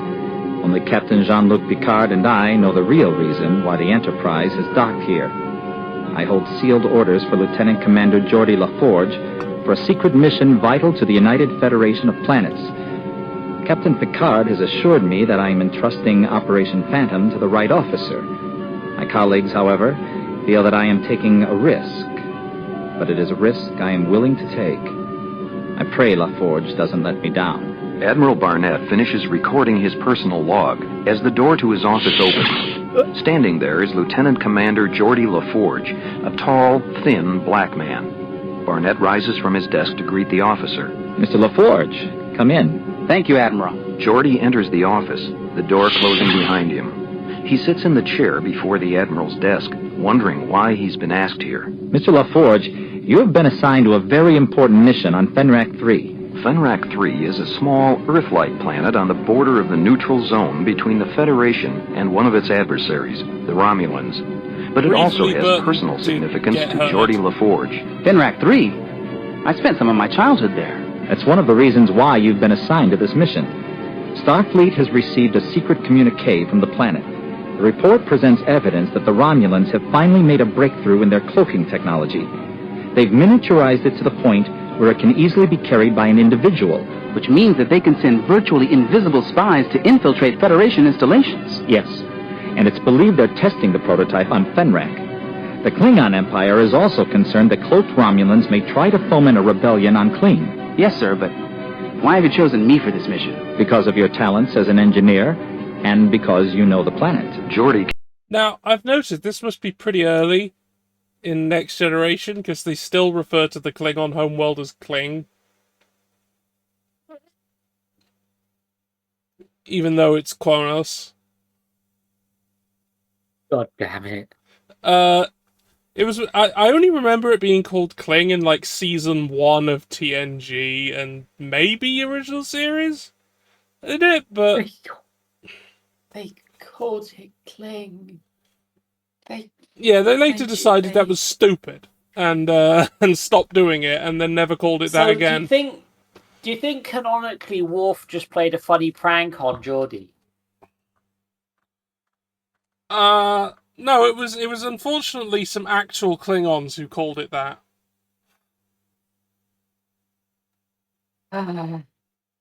Panda, why aren't we Earthians? I mean, Terrans is often used in sci-fi. Yeah, but we don't live on Terra, we live on Earth. Well, we do. Terra's just a pseudonym for Earth. Yeah, well...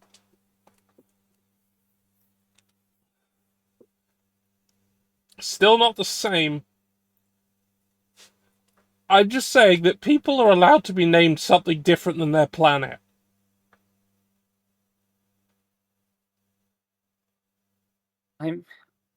I've gone mad and started drawing spirals on my piece of paper. Oh, okay. Well, as long as it's, not one of those, Uzumaki-esque ones where you're gonna start evolving. Oh, might be an issue then, but we'll just get on with some Star Trek while you do that. Can accept both reasons, but there is an equally good reason why he should not take the mission. He had once been brainwashed by the Romulans. He worries that he might be susceptible to the Romulan... Okay, this is post-season 3. Because that happened in season 3. Yeah. So why is Or was that season 4? Might be 4. So by this point, they'd established that... They'd established it was Kronos by this point. Right? Yeah, they'd established it wasn't called Kling by this point. Or maybe they didn't, and they just technically never mentioned the name of the Klingon homeworld. In any of the episodes up to this point. One more time. We are well aware of your past encounter with the Romulans, Mr. LaForge. However, your ship's counselor and captain have both assured me that you are perfectly capable of handling this assignment. I happen to agree with them. Thank you, sir. Furthermore, you were personally requested by the commanding officer of our station on Fenrak 3, Commander Ben. So, Commander Ben! Do you accept this mission? Geordi reflects on the opportunity to face the Romulans again. This will give him the chance to prove to himself that he's completely over the conditioning he'd suffered at their hands. Even without the threat to the Federation and Klingon empires, it is something he feels compelled to do. With pleasure, sir. Well, now you know what Operation Phantom is all about. However, before you join Geordi on this dangerous mission, I'd like to know how much you know about astronomy. If you answer all of my questions correctly, you'll be named an honorary ensign for this mission. The warp drive that powers the Enterprise is calculated on how fast light travels. What is the speed of light? Press A for 166,000 miles per second. Press B for 176,000 miles per second. I don't fucking remember. Press C for 186,000 miles per second. Press A, B, or C now. MC squared. Yeah, but what is the number? That's... Fuck!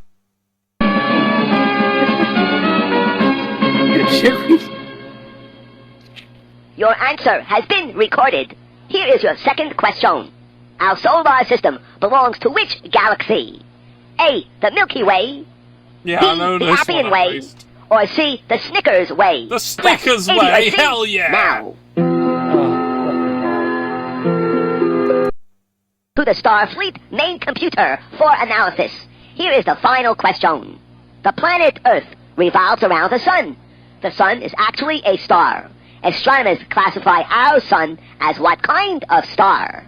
Press 1 for chartreuse, 2 for polka dot, or 3 for yellow. Press 1, 2, or 3 It's a now. yellow star. Just received a message from Starfleet Command. You did not answer all 3 questions correctly, and therefore you will not be promoted at this time. However, that does not mean that you will be excluded from this adventure. I'm sure that if you do a good job, you will be named an acting ensign before we are through. And now, it's time to join Geordi on board the ship that is transporting him to Fenrak 3. However, this is not going to be an easy journey. What kind of danger would you like to help Geordi overcome on his way to Fenrak 3? Press 1 for solar flares that interfere with the ship's navigational systems. Or press 2 for a meteor storm that damages the hull of the shuttlecraft. Press 1 or 2 now. No. It's false. Okay, what do we want, everyone? Do we want a solar flare or meteor strike? The spirals are recursive now. That's what they do.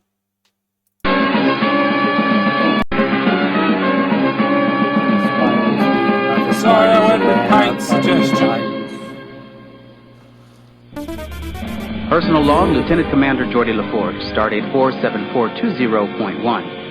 Planet Fenrak 3 is right on the border of the neutral zone. Considering the delicate nature of my mission, it was decided that the presence of the USS Enterprise would draw too much attention to my arrival. Therefore, I'm en route in a small merchant vessel, the Mandela, dressed in civilian clothes as part of my cover for this mission. It's been years since I last saw Fenrak. It's a barren, desert-like planet whose sun, like that of the planet Venus, rises in the west and sets in the east. I am assuming that the Commander Ben mentioned in the Admiral's briefing was Gregor Ben, a Starfleet colleague of my mother's. His daughter Troyan and I were good friends growing up. I often wondered what happened to her. But there will be time to ask the Commander about that after I have completed my mission. Geordi's recording is interrupted by the ship's warning klaxon. Computer, report. Magnetic radiation from solar flare activity has damaged the navigational system. Extensive damage. All instruments operating at 32.6% efficiency. All autopilot circuitry is offline. That means I'd have to land this baby manually. At that moment, the ship lurches wildly to the left, throwing Geordi to the floor. Instrument operational capacity dropping to 23.9%. The ship is drifting off course at a rate of 48 degrees. At current trajectory, you will crash land in the Heinlein Desert. Geordi gets to his feet and slams his finger down on the communications console, opening the distress channel. Fenrak 3, this is the Mandela. My navigational systems are crippled by solar flare radiation. Can you transport me to the base? At Fenrak 3's spaceport, it is the flight deck officer, Lieutenant Ostrander, who answers Geordi's call. Mandela, this is Flight Deck Officer Ostrander. Our transport is malfunctioning due to the electromagnetic storm. We can't bring you in that way. Can you guide me in on your tractor beam? Our tractor beam is operational, but erratic because of the storm. Can you fly her in manually? Computer, what are the odds of a safe landing? With the navigation system running at its current efficiency, likelihood of safe landing is 1 in 20. It sounds like Geordi is in trouble no matter what he does. It's up to you, friends. Press 3 if you'd like Geordi to trust Fenrak's 3 tractor beam to guide him to the spaceport. Press 4 if you'd like Geordi to try landing the ship himself. Press 3 or 4 now. Geordi can do it. It'll be fine. Lieutenant Ostrander, I'm bringing this baby in myself. Computer, manual override now. Autopilot disengaged. Geordi takes control of the ship, keeping his attention focused on the sensors. The readings fade in and out, the solar flares causing interference. It's all he can do to keep from colliding with the satellites and debris orbiting the planet. Computers have detected an unrecognizable energy fluctuation on board the Mandela. What kind of energy fluctuation? There is insufficient data available. Geordi can't investigate the mystery reading as the ship is directly under his control. He assumes that it's a malfunction of the computer due to the solar flares. Then he feels something grab hold of the front of his shirt and pull him out of the chair, throwing him to the floor. What the? Blind since birth, Geordi wears a visor that allows him to see energy. He's sure that he sees a brief flash of movement, but when he tries to focus, it's gone. He gazes at the ship's sensor panel. Sensors indicate an unrecognizable energy pattern on board the Mandela. Geordi is hit from behind and slumps forward, unconscious. Energy readings do not match anything previously encountered. Mandela now on collision course with Fenrak 3 spaceport. T-minus 2 minutes to impact. Meanwhile, at the spaceport, Flight Deck Officer Ostrander is faced with a dilemma. We've got to do something. The ship is on a collision course with the base. Lieutenant Ostrander must decide whether or not he should destroy the ship before it collides with the spaceport. However, he is concerned for the safety of the vessel's pilot. We already know that the transporters are not operating properly because of the storm. But if they continue to use the tractor beam, the ship could be destroyed on its way to the spaceport. What do you wish them to do? Press 3 to continue to use the tractor beam. Or press 4 to try to transport Geordi to safety. Press 3 or 4 now.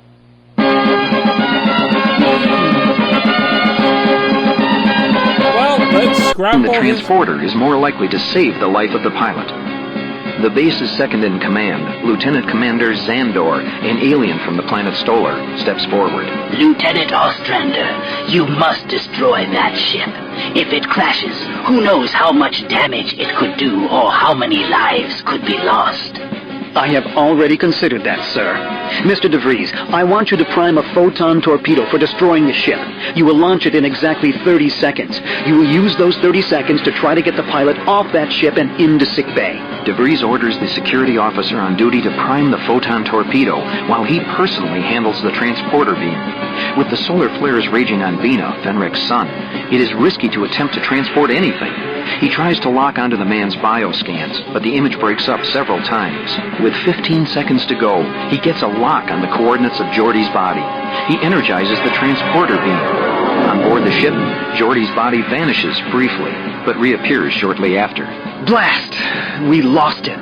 This is wasting precious time and risking the lives of everybody on this base, Lieutenant Ostrander. Your opinion has been noted, Lieutenant Commander Zandor. Mr. DeVries, you have time for one more attempt. Energize now. With the coordinates locked on Geordi, Mr. DeVries follows Lieutenant Ostrander's order. On board the ship, Geordi's body vanishes. Seconds later, the ship is struck by the photon torpedo and is blown to pieces.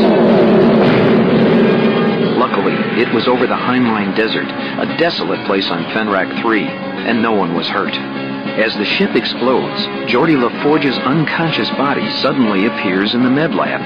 Chief Medical Officer Tapur examines the stranger carefully. Other than a few bumps and bruises, he's fine. With rest, he will recover completely. Then the new mystery will have to be solved. Who is this man, and why has he come to Fenrak? Could he be the traitor they've been looking for? Tapur wants to know. Who is the first person to question Geordi when he awakes in the med lab? Here are 3 choices. 1, Chief Medical Officer Tapur. 2, Lieutenant Commander Zandor. Or 3, Base Commander Ben. Please press 1, 2, or 3 now. We gotta pick. Are we God? Yes! Do we control the whims of the fates? We do. This is, by the way, how you absolutely don't write a choose-your-own-adventure game. You don't do it this way. This is not the way you do it. So we either get the base commander, or the chief medical officer, or that jerk. Shall we have that jerk? I think that jerk makes for the best story, honestly. Like, we need complications in our story.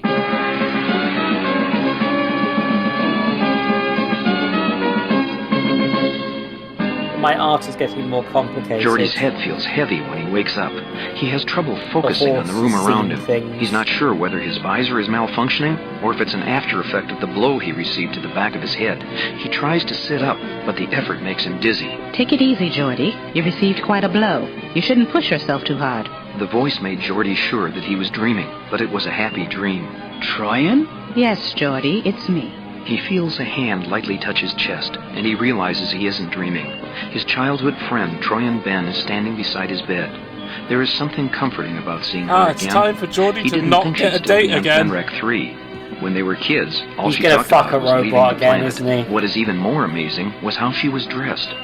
What are you doing in a Starfleet uniform? Hard to believe, isn't it? Oh. You said that you hated politics, and that you never wanted to end up like your old man. And now here I am in his old position. You're the commander of the base? Yes, Geordi, I am. If this wasn't a dream, it should be. This made no sense to Geordi. Troyan had always hated the way the Federation made her family move from outpost to outpost until they wound up on Fenric 3. She hated the posturing of the Federation and the Romulan Empire. She always believed that the two races should be working together towards common goals, not fighting each other. How? Why? My father was killed on a Federation mission. When that happened, I realized that the best way to change the way things were was from the inside. We must talk, but not here. It sounds like Commander Troyan Ben has something important to say. Where should she take Geordi? Press 1 for her office. Press 2 for a child. Hello, how good funky? A child? Hi, a child? A child. Yeah, sure. Well, A child? Look, I stopped in the middle of the sentence because we just got raided. A child? A child. A child. You raided into me playing tapes from the Tiger Electronics 2XL robot. A child. We're currently playing a Star Trek TNG game. Starring Geordi, and they actually got Levi Burton to be Geordi for it. A child. Which is nice. We'll just get on. Good hiding place. Press 1 or 2 now. I don't know what they said, so I'll say 2. For kids, Troyan and Geordi spent many hours exploring the facility, finding hidden nooks and chambers. One of their favorites was a vacant storage space at the end of a hall that had been blocked off. This storage area was still deserted, except for one battery-operated light, a table, and 3 chairs. Troyan had left it that way for years, not wanting to change it after Geordi left the planet. It is here that Commander Ben leads Geordi, whose strength was rapidly returning. I can't believe you kept this. It's just the way I remember it. Sometimes, when I need a break or just want to remember you, I come here. I've missed you, Geordi. I think about you, Troyan, but when I left, you didn't like the idea of my joining Starfleet. You wanted nothing to do with it. You were the one who chose to stay here. I know that. You can't imagine how much I regretted that. I don't have much time for regrets these days. What's going on here, Troyan? Too much. I need someone here that I can trust. Things could be coming to a head soon, and I need someone here I can rely on. Go on. The Romulans are here, Geordi. I am sure they are working on a personal cloaking device. I believe they have already perfected it. However, any attempt I've made to investigate the situation has been sabotaged. I am convinced that one of my officers is a spy. Geordi considers this. It makes sense when he remembers what happened to him on the ship. He's sure there was someone else on board with him. If it was one of the Romulans, they would have had to know that he was coming. Who else knows what my mission is here? I've told no one, but I suspect that my office is bugged. That's why I wanted to talk to you here. I know that it's safe to speak openly here. What do you want me to do? Troyan turns away from Geordi and speaks softly. Find the Romulans and put an end to their project. I get the impression there's more going on here than that. I never could hide anything from you. I'm afraid that the presence of the Romulans could trigger a series of events that could lead to the destruction of both the Federation and the Romulan Empire. What? How? With his visor, Geordi makes out a shimmering shape, just like he'd seen on the ship. Geordi and Troyan chase the shape to the open doors of a turbolift. As the doors start to close, there is time for only one of them to get into the lift with the apparition. Who gets into the turbo lift before the doors close? Press B for Troyan Ben, or C for Geordi LaForge. Press B or C now. Let's actually have Geordi. The turbolift doors are closing just as Geordi goes through them. They shut before Troyan can join him. Geordi feels the turbolift rise. He scans the small car, trying to find the energy pattern that led him here. He catches a glimpse of something, but it vanishes. However, the energy traces left behind indicate that whatever it was had been transported out of there. The turbolift stops at the top of the shaft, and the door opens. Geordi cautiously looks out, but can't detect anything in the empty corridor. He steps out of the car and scans the area. And suddenly, Geordi is surrounded by 3 Romulans, all of whom are pointing disruptors at him. You will not move. Alone and unarmed, Geordi does as he's told. Meanwhile, another of the Romulans scans him, nodding to her leader. So, our information was correct.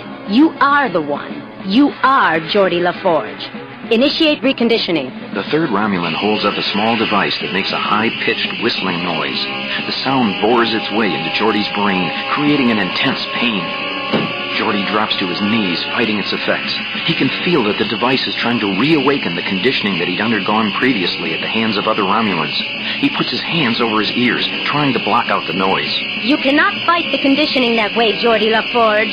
Increase intensity by 12 degrees. Geordi's body tenses, and he falls over. A look of calm comes over his face. He takes his hands away from his head, no longer trying to block out the sound.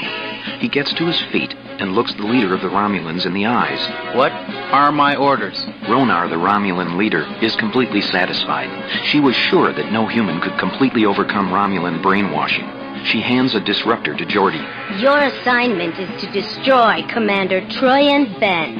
It will be done. The Romulans vanish as the turbolift doors open behind Geordi LaForge. Commander Ben steps into the corridor, and Geordi turns to face her, the disruptor in hand. We have just reached a crucial juncture in Geordi's mission, and while my story circuits prepare the exciting conclusion of this adventure, I shall give you a few questions about astronomy to keep your brain active. Why? Benrak 3's sun, Bina, rises in the west and sets in the east.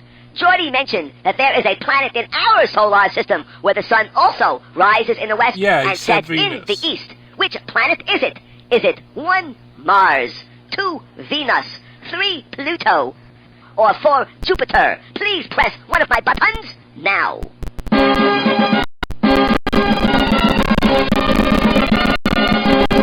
I thought that was the narrator. You have answered Venus. Here is question number 2. There are 2 colors that the human eye cannot see without special instruments. One is ultraviolet. What is the other? 1, infrared. 2, super pink. Or 3, mega green. Press 1, 2, or 3 now. Mega green. I mean, to be fair, colours are green and defined by you have answered infrared. Mega green could Here exist is your final question.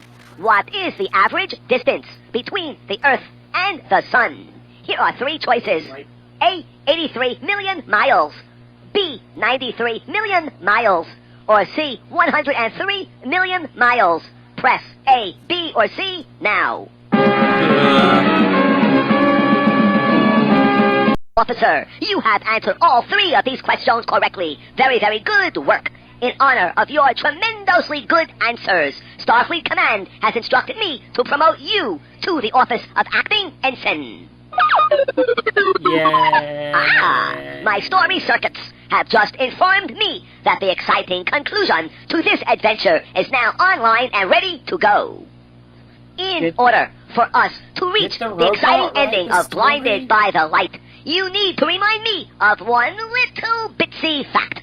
Before you had to take your test, had Geordi been arrested by Lieutenant Commander Zandor? Please answer me by pressing yes or no now. No.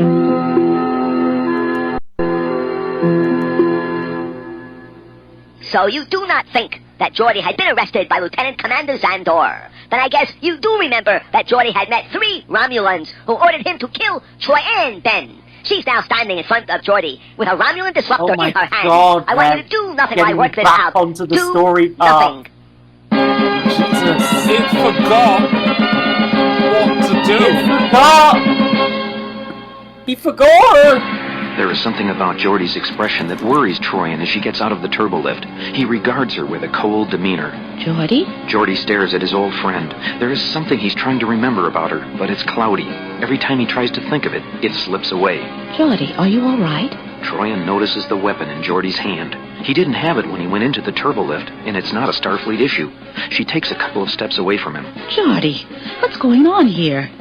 What are you doing with a Romulan disruptor? The question triggers Geordi's memory. You will destroy Commander Ben. Geordi raises the disruptor and aims it at Troyan, remembering his orders from the Romulan Centurion. I will destroy Commander Ben. Oh no! Does Geordi try to kill Commander Ben? Press 3 if he follows his orders. Press 4 if he does not follow his orders. Press 3 or 4 now. Yeah, kill them! You will destroy Commander Ben. You will destroy Commander Ben. Geordi cannot block the Romulan's voice from his mind, and it compels him to squeeze the trigger. He must follow his orders. Geordi fires the weapon at Troyan. However, his slow, methodical movements are easy to evade, and Commander Ben easily gets out of the line of fire. He fires a second time, and again she's able to dodge the force bolt. Geordi, what are you doing? I'm your friend. I'm trying. The words break through Geordi's conditioning, and he drops the disruptor. He tells Commander Ben about the Romulans. What I want to know is how the Romulans got into the base without being detected. Even if they were cloaked, the security systems should have detected their movement or body heat or something. My Lieutenant Commander, Xandor, is in charge of security for the base. I'd say it's time to pay him a visit. Very, very interesting. And that's exactly what they do. But is Xandor in his office where they go to see him? It's up to you as usual. What? If he is in his office, press yes. If he's not in his office, press no. Press yes or no now. He's not in his office, because, Ben leads Geordi to Lieutenant Commander Xandor's office. When the doors open, Xandor is nowhere to be found. Okay, I'm gonna bring up something right now. Because you know how I've said this is, like, not how you write Choose Your Own Adventure books at all? Yeah. This is not how you do Pretty it. bad. Because you don't have literal control over everything. You're supposed to just be making character decisions. Right? I first came across this incredibly awful way of writing these things in some Doctor Who Choose Your Own Adventure books. Which were absolutely foul. Oh, we've got a redeem. We've got to check on Votbraut. I've read one Doctor Choose Your Own Adventure, which was pretty decent. No, some of them are good. Some of them less good. Even in the same series, like the same batch.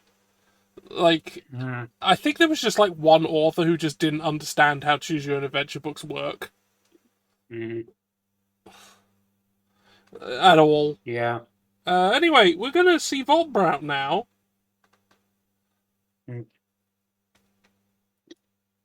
Yeah, like, I read one with, it was a Peter Capaldi one, I think, and mostly it was just going through the same adventure by different paths. You never really died. Yeah. You just went different ways through the adventure. Different things happened, you know, slightly different outcomes.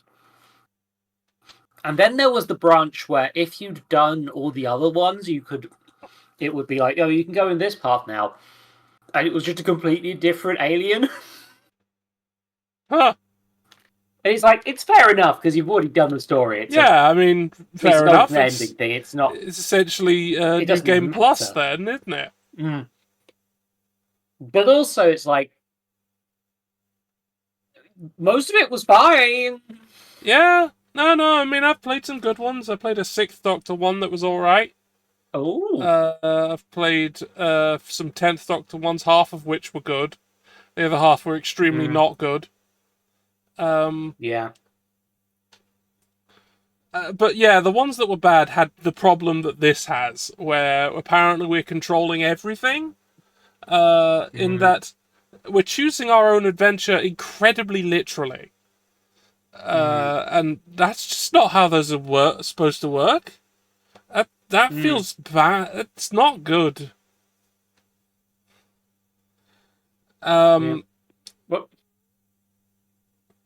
Sorry, Mary, I'm not River Song. I can't do that. Mary, stop spoiling my visual novel. Thank you.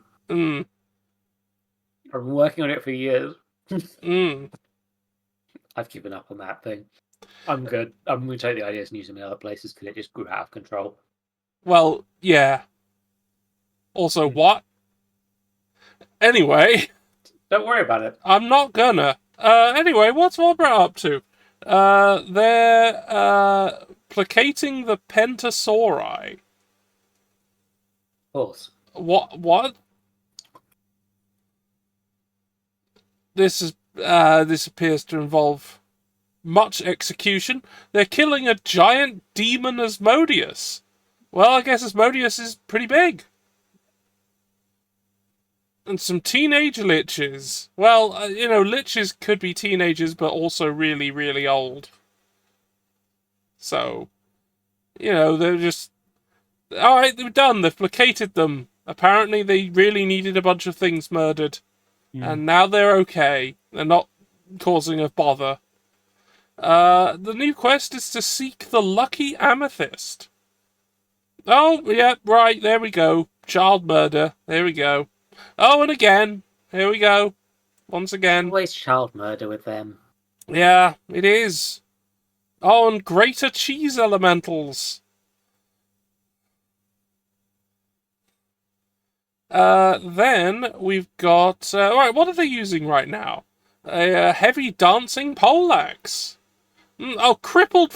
They're killing fetuses that are crippled.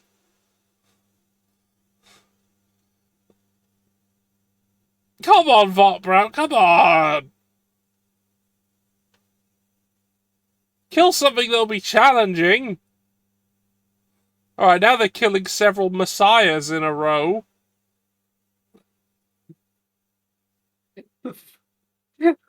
Comforting in a weird way. Yeah, it's one of the really, like, the archetypal idle games. It's been around for decades. And it's just, it plays itself, and you don't do anything, and number go up, and that's it. Has Votbrut won yet? No. Oh. Look at them, they're still only level 66. Only fair point.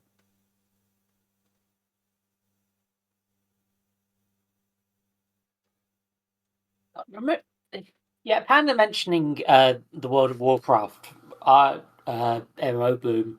Like, there were so many games that were just trying to do World of Warcraft, but with their own company. Yeah. It was so... Like, some of them were probably better than World of Warcraft, technically, but everyone who wanted to play World of Warcraft played World of Warcraft. Yeah, the problem with trying to make the same thing as something else in order to take its audience is that isn't going to work, because its audience already has the thing.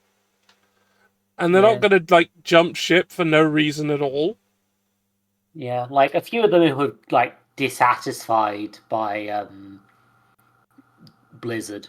Yeah. Understandably. I mean, once, like, people start getting... were starting to get more aware of how Blizzard was a complete shit pile, then you can probably go, you can play the same sort of thing, except without funding them.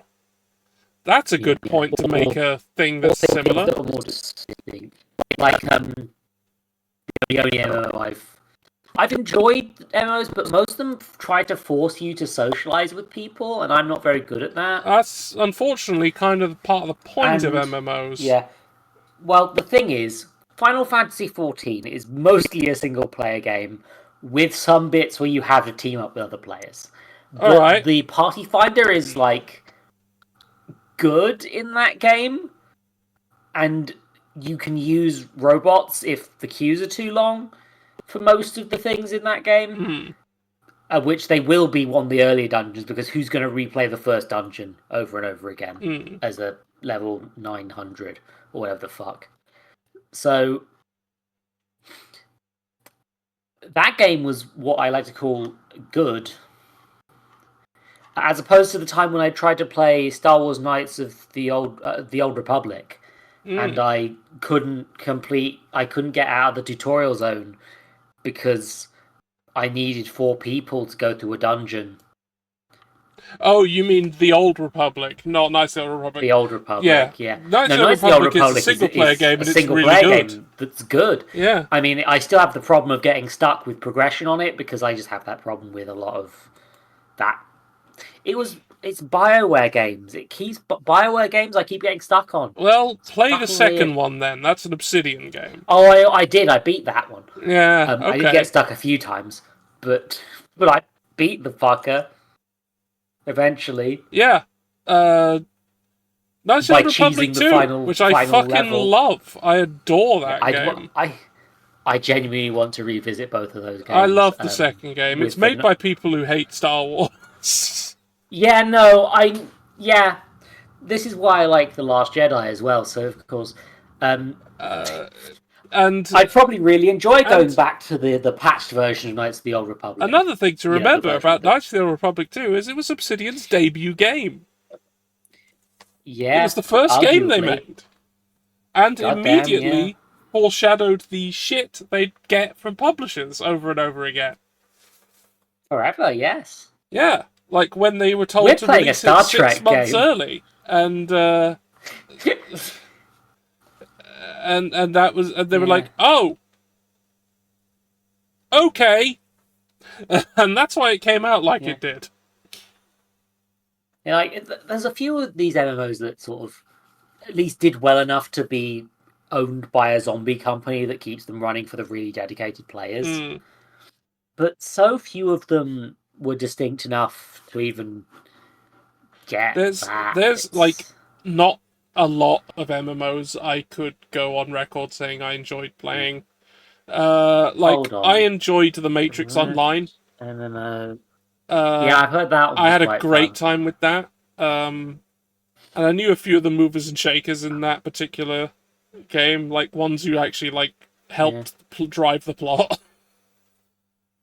Because it actually gave a shit about what the players were doing, and the plot altered because of that.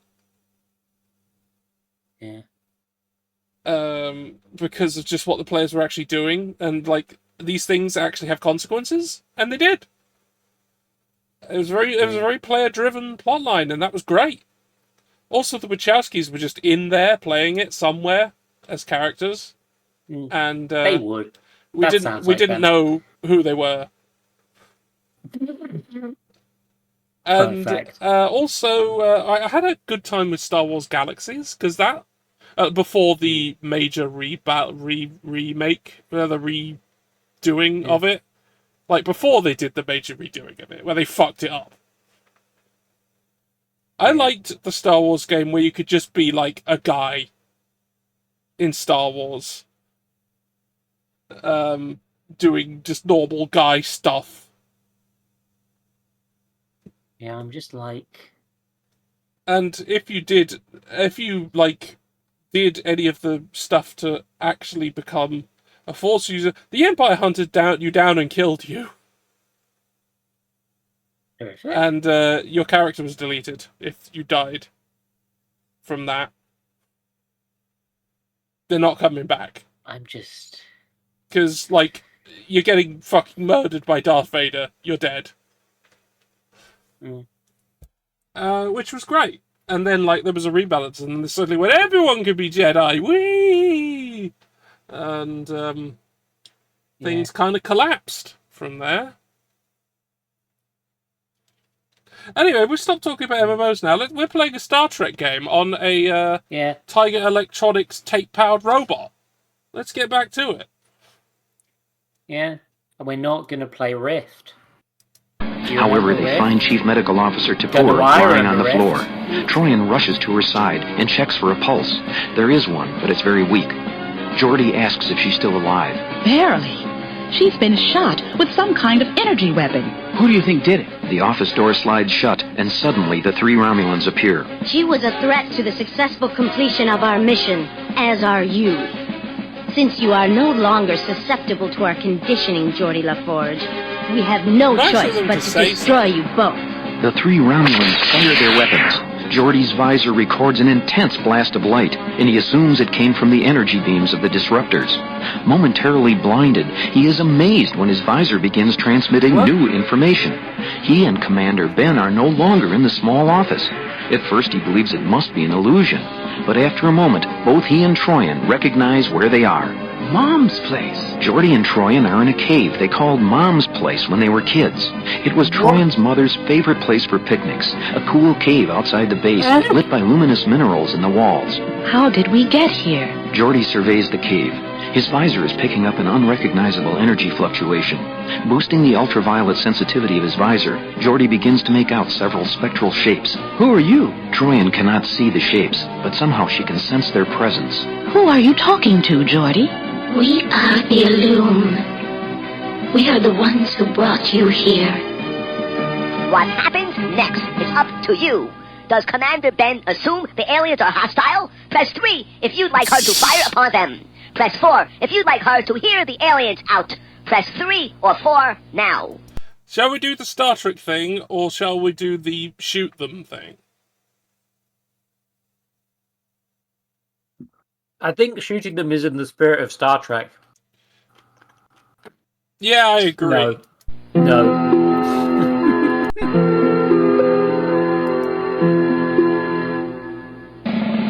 Hearing the voice of the Illume, Troyan Ben is overcome by memories of playing in this cave as a child.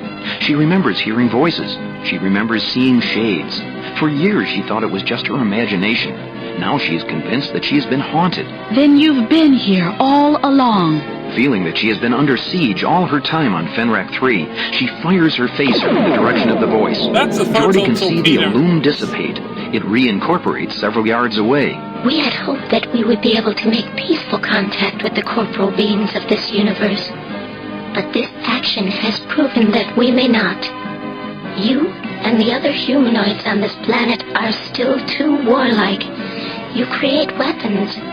You make plans to invade each other's worlds. No, we don't want to be part of your universe. We shall return to space and sail the solar winds. Maybe in another 1,000 years we shall come back and make contact, should there be any of you left to meet. The shades fade, and Geordi knows that he has missed an opportunity to make contact with a new, fascinating life form. Oh no! Because you had Commander Ben defy her Starfleet training and try to hurt the Illume, they have left Fenrak 3 forever. You also did not succeed in stopping the Romulans' plan to develop a personal cloaking device. But things do not have to end this way. If you want to change how this story ends, all you have to do is rewind this cassette and play it again from the beginning. The next time you play this program, make different choices. Do it differently next time, dumbass. Yeah, well, we're not going to do it differently. We did. That was the ending we got. We fucked And that's how Geordi LaForge had things get completely fucked over by a character who made no sense. Yes. That's what happened. Thanks for subbing, whoever, for following whoever did. We're done with that tape. Let's do something. Well, I'm very curious of what Music Maker is going to be like. How do we make music on the 2XL? I want to know.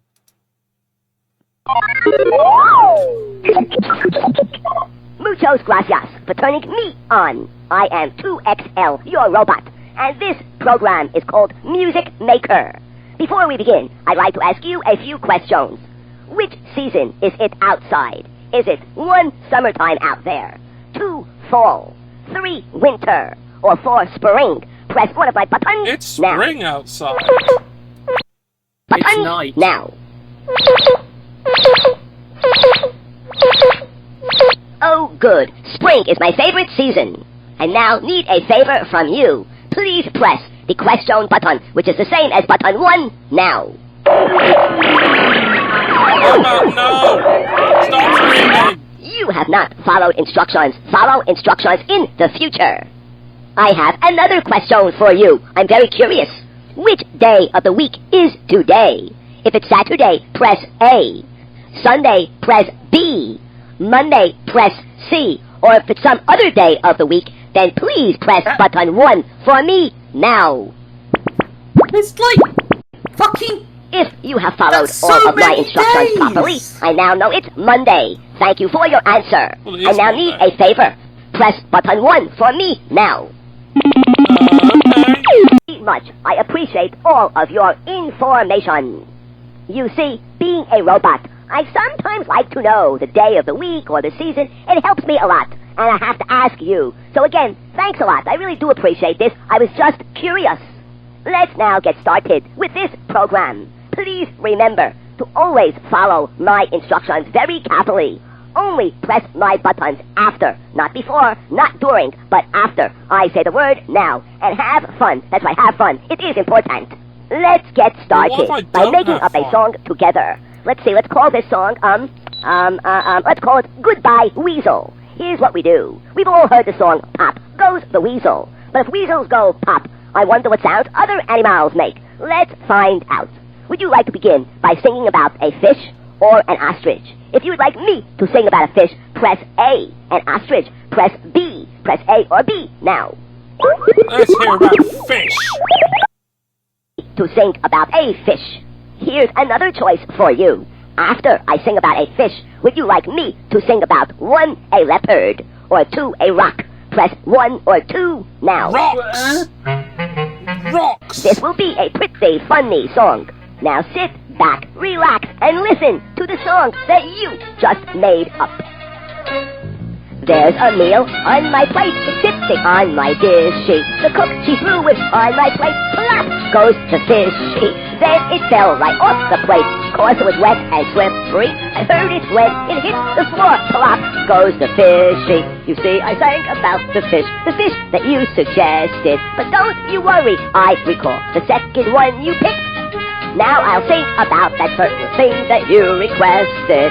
It's a heavy thing that sure could hurt me quite a bit.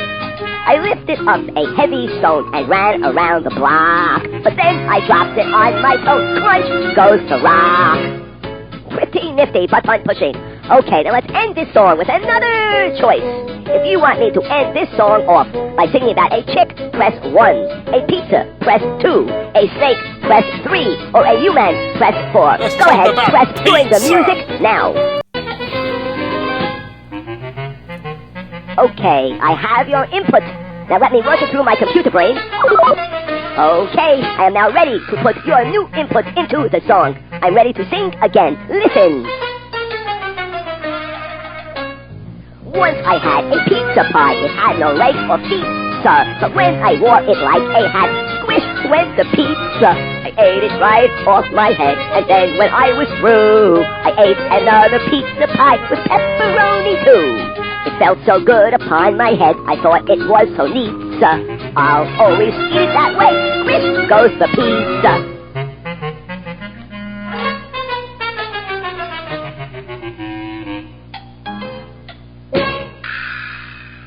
Hey, that was fun. Especially that pizza ending. I love pizza. Good choice. Well, yeah, pizza's Since good. this song was called Goodbye Weasel, I'd like to know if you know what a weasel is. Here are 3 choices.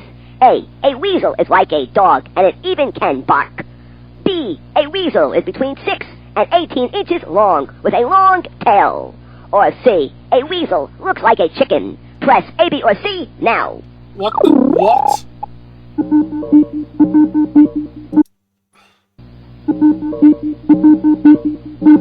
You pushed button B, and this happens to be 100% correct. Good answer. For your information, a weasel can be about 6 to 18 inches long. Some have white coats, and some have brown coats, and weasels have a black tip at the end of their tail. The weasel is also a distant relative of the mink. By the way, did you hear about this child who went to the dentist? And the dentist said, I have good news and bad news. And the child says, well, give me the good news first. Your teeth are absolutely perfect. And so what's the bad news? Your gums are so bad, I'll have to take out all of your teeth. Okay, let's get back to business here. It's now time for you to create the next dance craze. If you want this dance craze to be called a bird, press 1. The pig, press 2. The dog, press 3. Or the cow, press 4. Go ahead, tickle one of my buttons now. The pig! Oh, this song. You can press any of my buttons to make this even a crazier dance craze. Okay, music banks, turn on the music now.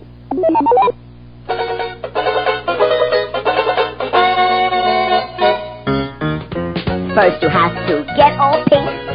then you have to learn to think. Make no mistaken, you're bringing home the bacon. Now you're doing the pig. Into the mud, you'll learn to do flops. You'll develop mighty chops. Folks will dig you, even when you're bigger. Now you're doing the pig. And if you see a hungry group of people, make sure you're never rude, cause if things don't go your way, you'll end up as someone Chinese food. So make a loving snorting sound when the grown-ups are around. Shake your hiney, act like you're a swiney. Now you're doing the pig. Waddle up and down the hall, scratch your back against the wall. Life's a whirl when your tail starts to curl. Now you're doing the pig.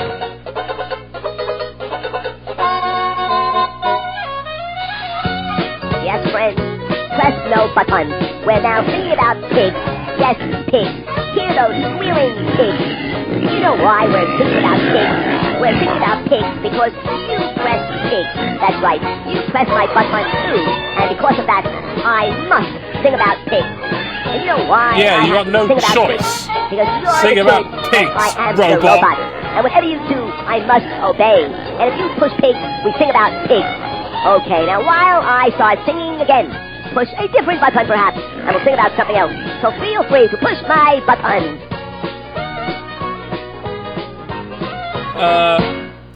To meet. You're no phony when you're a blony. Now you're doing the cow. There is something you should do when you're at a barbecue. Just to thanks, they haven't turned you into Franks. Now you're doing the cow. But if you end up in a fast food restaurant, you must have lots of nerve, cause if the cook should sneak up on you, there'll be a million served. So just enjoy your daily life. Relax, forget your strife. Just act crazy and let him call you Daisy. Then you're doing the cow. Is You this should dance follow just what I sit down, do nothing Keep your until cow you're brain free murdered? of thoughts. Try it my way to stare at cars on highways, and now you're doing the cow. Is that what this is?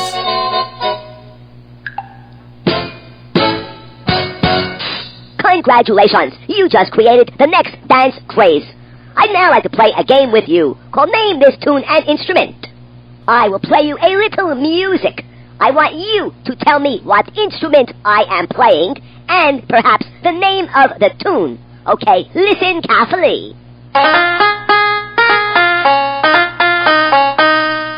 Here are 4 choices. Was that 1, Oh Susanna on the piano? 2, Old Man River on the banjo? 3, Hello Little Star on the flute? Or 4, Oh Susanna on the banjo? Press a button now. Well, it was the banjo. Nice answer. You are right. That was Oh Susanna on the I banjo. didn't press anything. Okay, I will now give you 3 more questions like this.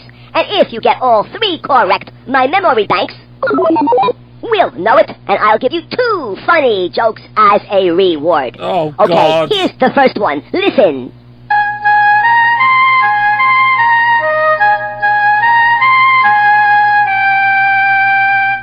Here are 4 choices. Was that 1, My Little Friend on the tuba? 2, Yankee Doodle on the flute? 3, The Barney Song on the piano? Or 4, Little Star on the guitar? Press a button now. You are right. Barney Get 2 more Song. right, and here are my jokes. That was Yankee Doodle on the flute. Very, very, very good answer. Listen to this.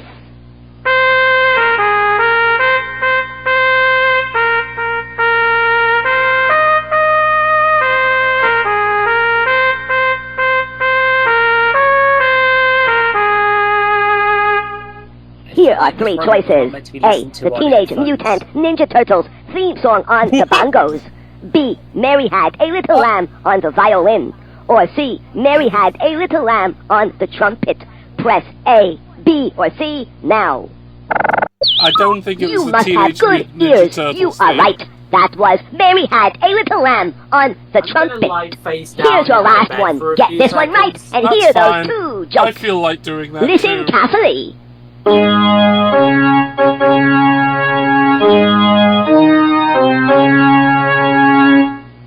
are only two choices. 1, here comes the bride on the flute. Or 2, here comes the bride on the organ. Press 1 or 2 now. Yeah, it was definitely a flute. And I played it on the organ. Hold on for a moment while I check a memory bank. Do nothing. My memory bank is informing me for the question number 1 in this group, you press button number 2.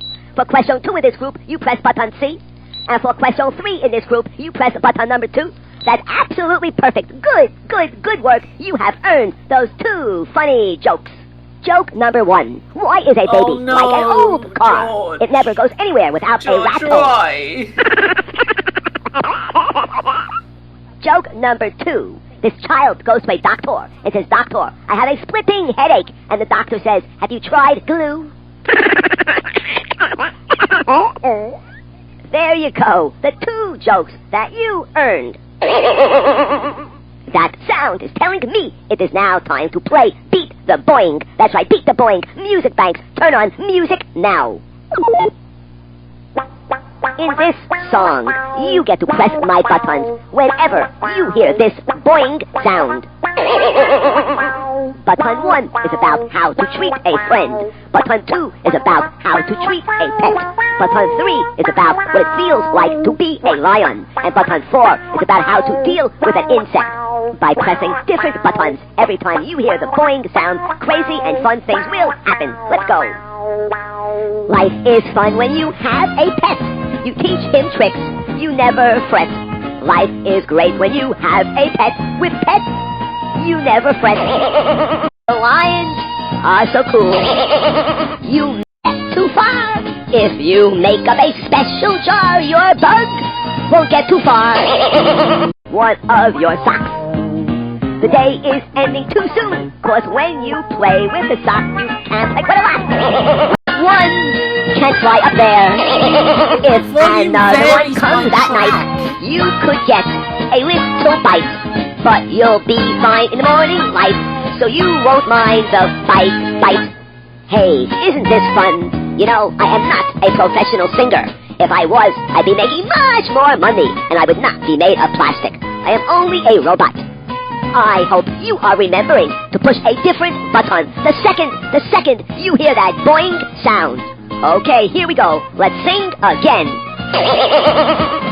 You make sure to keep far apart so something bad will not start.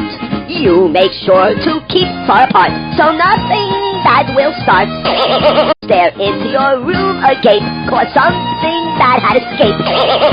Now you look on the floor, but you are finding you are alone. Maybe you'll catch some more, but should you ever again bring them into your home? Here, you always have a certain fear. You see each other about once a year. You have a certain fear. Many days you're alike in so many ways. It's fun to share your days. It's fun to share your days. Woo! That was a good song. Yeah. Do you think I am a good singer? Is this If you hell? think I am a good singer, press yes. If you think I am not a good singer, press no. Press yes or no now. No. No? Well, I'm sorry. If you wanted something that sings, you should have bought a canary. I am a robot, and I am doing my best. Please remember, I am doing my best. I'd like to tell you a little joke right now. Which letters are not in the alphabet? The ones that are in your mailbox. Here's another joke. Why did the little boy put ice in his father's bed? Because he wanted an ice pop. I now have a question for you. Which is the largest musical instrument? 1, the clarinet. 2, the tuba. 3, the organ. Or 4, the piano. Please press 1, 2, 3, or 4 out now. of those. You are right. The organ is the biggest instrument. There are way bigger Which instruments instrument than can that. play the lowest note? Okay, here are 3 choices. A, the recorder. B, the fiddle.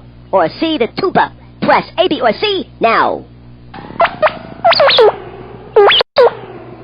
Kiss your own brain if you can. tuba is correct. The tuba can play the lowest note. I don't Good think answer. I can do that. Here's Robot. another question for you. Which instrument can play the highest note? Here are 3 choices. 1, the piccolo. 2, the violin. Or 3, the trombone. Press 1, 2, or 3 now. Your brain is a big, mean thinking machine. You are right. Piccolo plays the highest note. Good work. Which of these instruments can play underwater? This information, by the way, can be very helpful. You never know when you need to play a musical instrument underwater. Here are 3 choices. 1, trumpet. 2, violin. Or 3, the flute. Press 1, 2, or 3 now. One of those doesn't rely on air. Can play the violin underwater. It's been done. Holy mackerel! My memory banks are showing me you have answered my last 4 questions about the musical instruments correctly. Good work. You must be a musical genius. Congratulations to you, and congratulations to your pointer finger. Music banks, turn on some music now. There seems to be a little problem here. Let me try to fix it. Music banks, turn on music now. There's still some problem. I don't know what to do. My music banks are broken. I'll try to fix them. In the meantime, let me ask you one question. It's so noisy. Which is the most popular song in the world? Which song is sung more than any other song? Here are three choices if you could hear me. A, the national anthem. B, happy birthday to you. Or C, row, row, row your boat. If you can hear me, press A, B, or C now. It's, our national anthem. Everyone's national Happy anthem. Birthday to You is the most popular song in the world. During my computer sounds, I think I was able to fix my music banks. So let's try this again. Music banks, turn on the music now. Now we'll try the craziest game. Just you wait and see. Oh, my music banks are working. Song that never is the same. Just you wait and see. Oh, I'm so happy. You can do the things you choose. Just you wait and see. Make it sweet or make it rude. Just you wait and see. If you should push button 1, a happy song's a song I'll sing. With button 2, a sadder tune will happen. But with button 3, you will hear amazing things occurring in the song. And wet things come with button 4. No, you can't go wrong. Yes, children, you will control this song. It's a song about a man named Herbert. Things happen to Herbert, and you get to decide what happens. If you press 1, happy things happen. Press 2, sad things. 3, amazing things. And 4, wet things. Okay, get your finger ready. You'll always press when I say the word now. Herbert woke up oh so sad. He's the saddest guy. His head was feeling oh so bad. He's the saddest guy. He just got a cavity. He's the saddest guy. Push a button now for me. Do it for this guy. Do it for this guy. Pipes are gushing on his face. He's the wettest guy. He wishes he was out of this place. He's the wettest guy. Now it's raining and he frowns. He's the wettest guy. Push a button for me now. Do it for this guy. He's the saddest guy. Herbert broke his last shoelace. He's the saddest guy. Push a button now. Make haste. Do it. Explode it as it rains upon his hair. And some sprinklers start sprinkling. Herbert is in despair. Now it's time to end our song with the wettest guy. Herbert's mad you stopped it here. He's the wettest guy. So he's both incredibly wet and drowned and sad. You made up a pretty interesting song. I now have a choice for you to make. I will sing a little of the happy version of that song. If you want me to sing it backwards and twice as fast, press 1. Slower, but forwards, press 2. Twice as fast, forwards, press 3. Or with a big echo, press 4. Press 1, 2, 3, or 4 now. Please free me.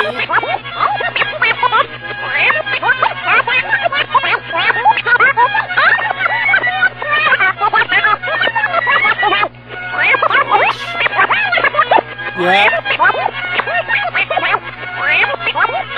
The Tiger Electronics stay in You heaven see, for because fear of I am a what robot, they I can do these things. I don't think By they the ever way, went to heaven. how does a dentist examine a crocodile's teeth?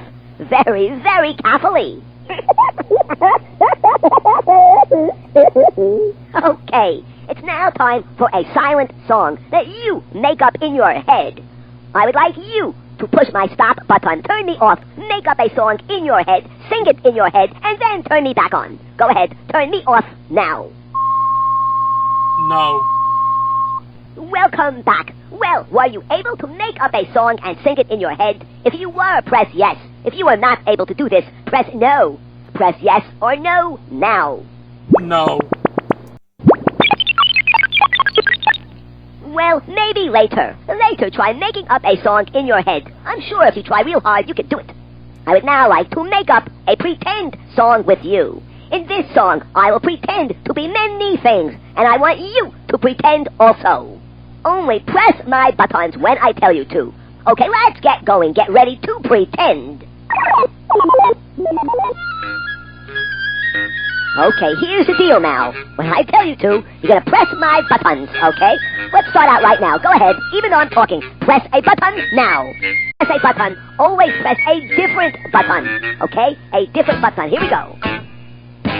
When I pretend that I can be a very frisky dog. Come with me now. What? Together we can act like we are frisky dogs.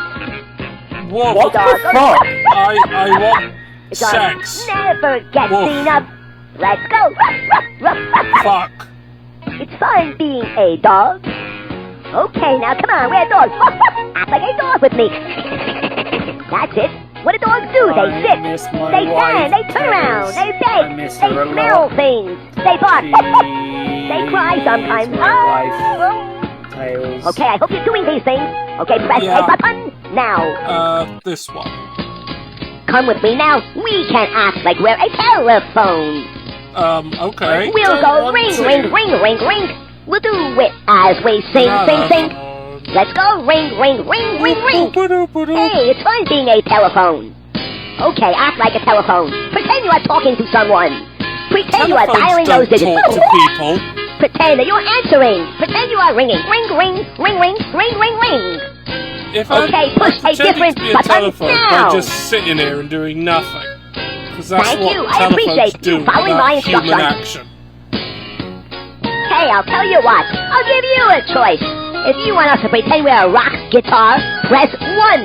A drum, press 2. A rock singer, press 3. Or a ray gun, press 4. Come on, you can do it.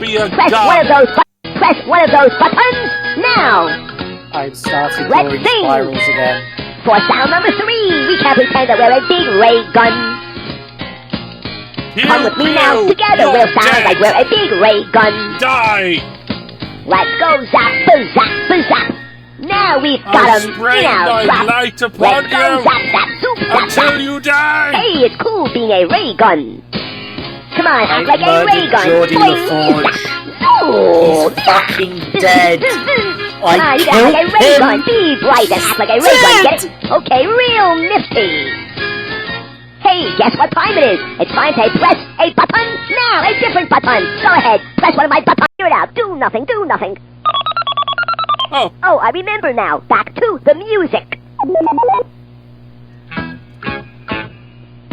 Now listen to me. I want you to act like you're a slow spinning top.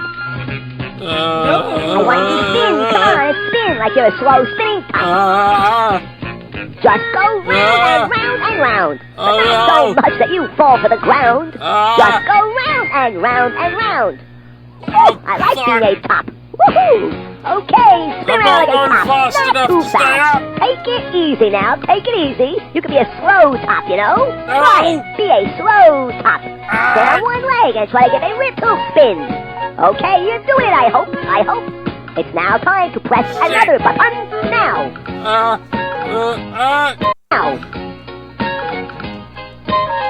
For this last one, I want you to act like you're a heavy rock. Get on the floor and stay real still like you're a giant rock.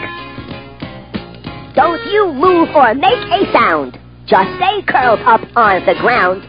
You're the biggest rock around. Whoa, it's fun being a big rock. Okay, this song is now over. Music bank, turn off the music now. Uh-oh, the music is still on. What is wrong here? Music bank, turn off the music now.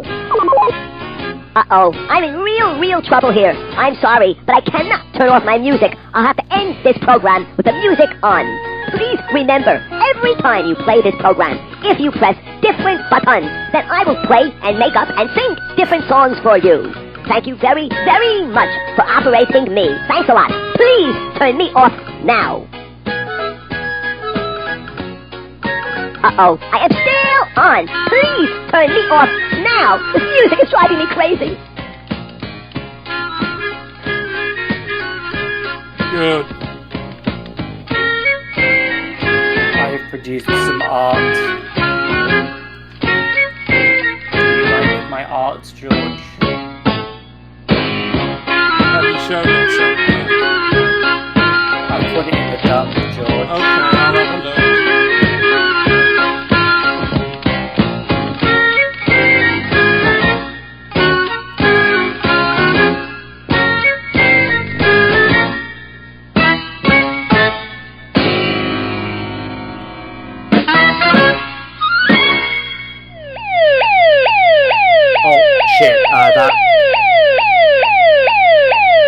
Looks like the police have come. That has a bit of a private conversation in it, I've just realised. Shit. Maybe I shouldn't show that then. Yeah, my bad. I'll take another picture. Unfortunately, getting an angle with lighting is annoying in this fucking position. I think that one's a bit clearer anyway. There you go.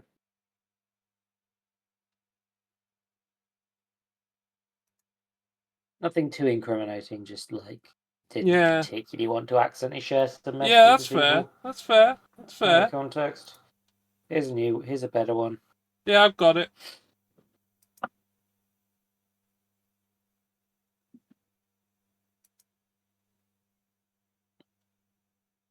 Has chat seen my art, George? I'm about to. Hold on. There's an earlier bit as well. Oh, I'll go find that too. Yeah, I'm going to double check that I didn't put a dick pic in it by accident. Doesn't matter to me if you did. Now we're fine.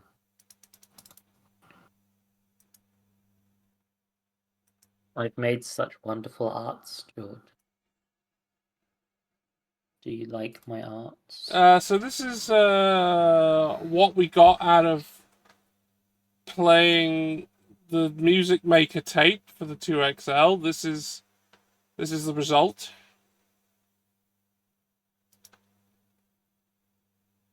Do you like my art, George?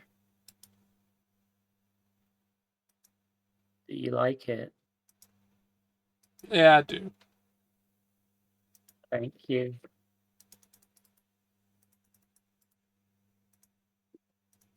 And here's the other one from earlier.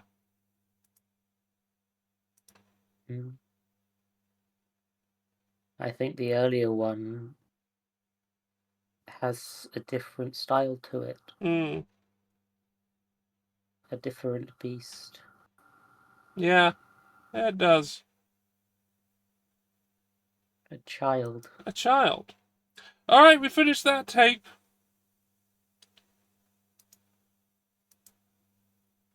I think we should go back to a licensed tape again. I'm going to put this in the recycling bin and hope that somebody finds it in a million years. Okay. Well, we've got, if we're going for a licensed one, we've got Are You Afraid of the Dark, Jurassic Park, Batman, Power Rangers, Spider-Man, Superman, Tales from the Crypt Keeper, and X-Men. I like Batman. Yeah. I'm desperate to know what the Power Rangers one is like. To be fair, that one will probably be the funniest one. Yeah, let's go there. Your favorite robot pal, 2XL. Today, I have an exciting program for you called The Wonderful World of Wattles. The thing I've been thinking about this whole time... Today's program has been changed. I am so sorry. My friend Alpha... Yeah? What have you been thinking? 2XL doing a racist Japanese accent. I don't know. There's little bits of the way he speaks that come across a bit like somebody doing a racist Chinese accent, a racist Japanese accent. And I was wondering if that was just me, because obviously it's subtle, you know.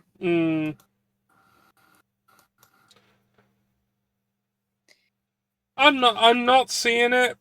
I mean, hearing it, but fair enough. I think it's just stupid. It's just a stupid voice. That somehow the person who did it was able to do it still 20 years later. And relatively consistently. Yeah. Like, That's pretty good, I'll have to admit. Yeah. I want to give credit to them. If they're not being racist, it's quite a good voice.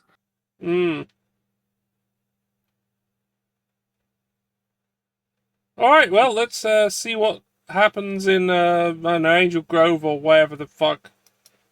5 has just informed me that Earth is in terrible danger. He needs you, that's right, you, to help the Mighty Morphin Power Rangers put an end to the attack of the 100-foot teenagers before the evil alien Lord Zed can take over the planet. Alpha 5 will provide your interface with the Power Rangers. You must follow all of his instructions very carefully. Only press those buttons he tells you to press. And listen. He will ask you questions and then tell you what your options are. You must push the buttons that correspond with the action you wish to take. But remember, you must press only the buttons he lists after he says the word now. If you fail to do so, you will confuse my story circuits and this story will make no sense at all. I now officially relinquish control of this program to Alpha 5. Ay. This is Alpha 5. I'm standing in Zordon's control center. It is my job to lead you through the attack of the 100-foot teenagers. How would you like to begin this adventure? Press 1 if you'd like Zordon to tell you the origin of the Mighty Morphin Power Rangers. Press 2 if you'd like to join Billy and Aisha in Billy's garage. Press 3 if you'd like to join Kimberly and Tommy at the Angel Grove Animal Shelter. Press 4 if you'd like to join Rocky and Adam for a workout at the Youth Center. Press 1, 2, 3, or 4 now. Zordon. None of these bonkers spell. Yeah, that's true. Ay. Here comes Yet Zordon again, not now. using the real licensed music. Zordon's face appears in a column of magical green light. Not long ago, the evil galactic empress Rita Repulsa broke free from her intergalactic space dumpster and began to wage a war to conquer Earth. Having long ago been trapped in an interdimensional time warp, I had my trusted servant, Alpha 5, bring together a group of brave teenagers to fight Rita and her evil monsters. These teenagers were given the ability to morph into the Power Rangers, each drawing on the might of the spirit of dinosaurs. And when the monsters they face are too big and too strong to be defeated in battle by the Power Rangers themselves, they call upon the Thunderzords, giant robots that the Rangers pilot into battle. The Thunderzords may be combined into a super robot, the Thunder Megazord. To remain the Mighty Morphin Power Rangers, the teenagers must follow my 3 rules. They must never use their powers for selfish reasons. They must never escalate a battle unless forced by the minions of evil. And they must never allow anyone to know that they are the Power Rangers. Recently, an even more powerful villain came to conquer Earth, Lord Zed. Lord Zed had exiled Rita to the farthest reaches of the universe, and then turned his wrath against the planet Earth. However, she escaped and tricked Lord Zed into marrying her. Now she is pretending to help him conquer the planet, when in reality she just wants it for herself. You see, Earth is the nexus of great magical powers, and whoever controls the Earth controls its magic. Today, You must help lead the Power Rangers through Zed's most recent plot to conquer the Earth. Now you know the origin of the Power Rangers. Where would you like to go to next? Press B for the Angel Grove Youth Center. Press C for Lord Zed's Palace on the Moon. Press B or C Let's now. go to see Lord Zed. When the teenagers who were selected to become the Power Rangers have free time, one of their favorite places to gather is at... What's getting What annoys me is the narration, the way it's narrated. I'm spoiled by a lot of really good audio drama stuff that I listen to, but like, it's like, I know very well that people can, even badly, convey things like just have the characters describing a thing on screen rather than being like, or just going with the implication of Zordon's head appearing, because that's a very distinctive sound effect. It is, yeah. You know? Like, you don't need to say that his head appeared. Nobody who isn't a Power Rangers fan is going to buy this. True. And those who are new to it can probably get enough context to kind of understand enough for what matters. Right? Like, if you... Like, it doesn't really matter if they don't know exactly what the giant head looks like. And yet, they destroy any immersion by having somebody describe it. And it's not someone in universe describing it, or in media res. It's just like some random narrator is here now.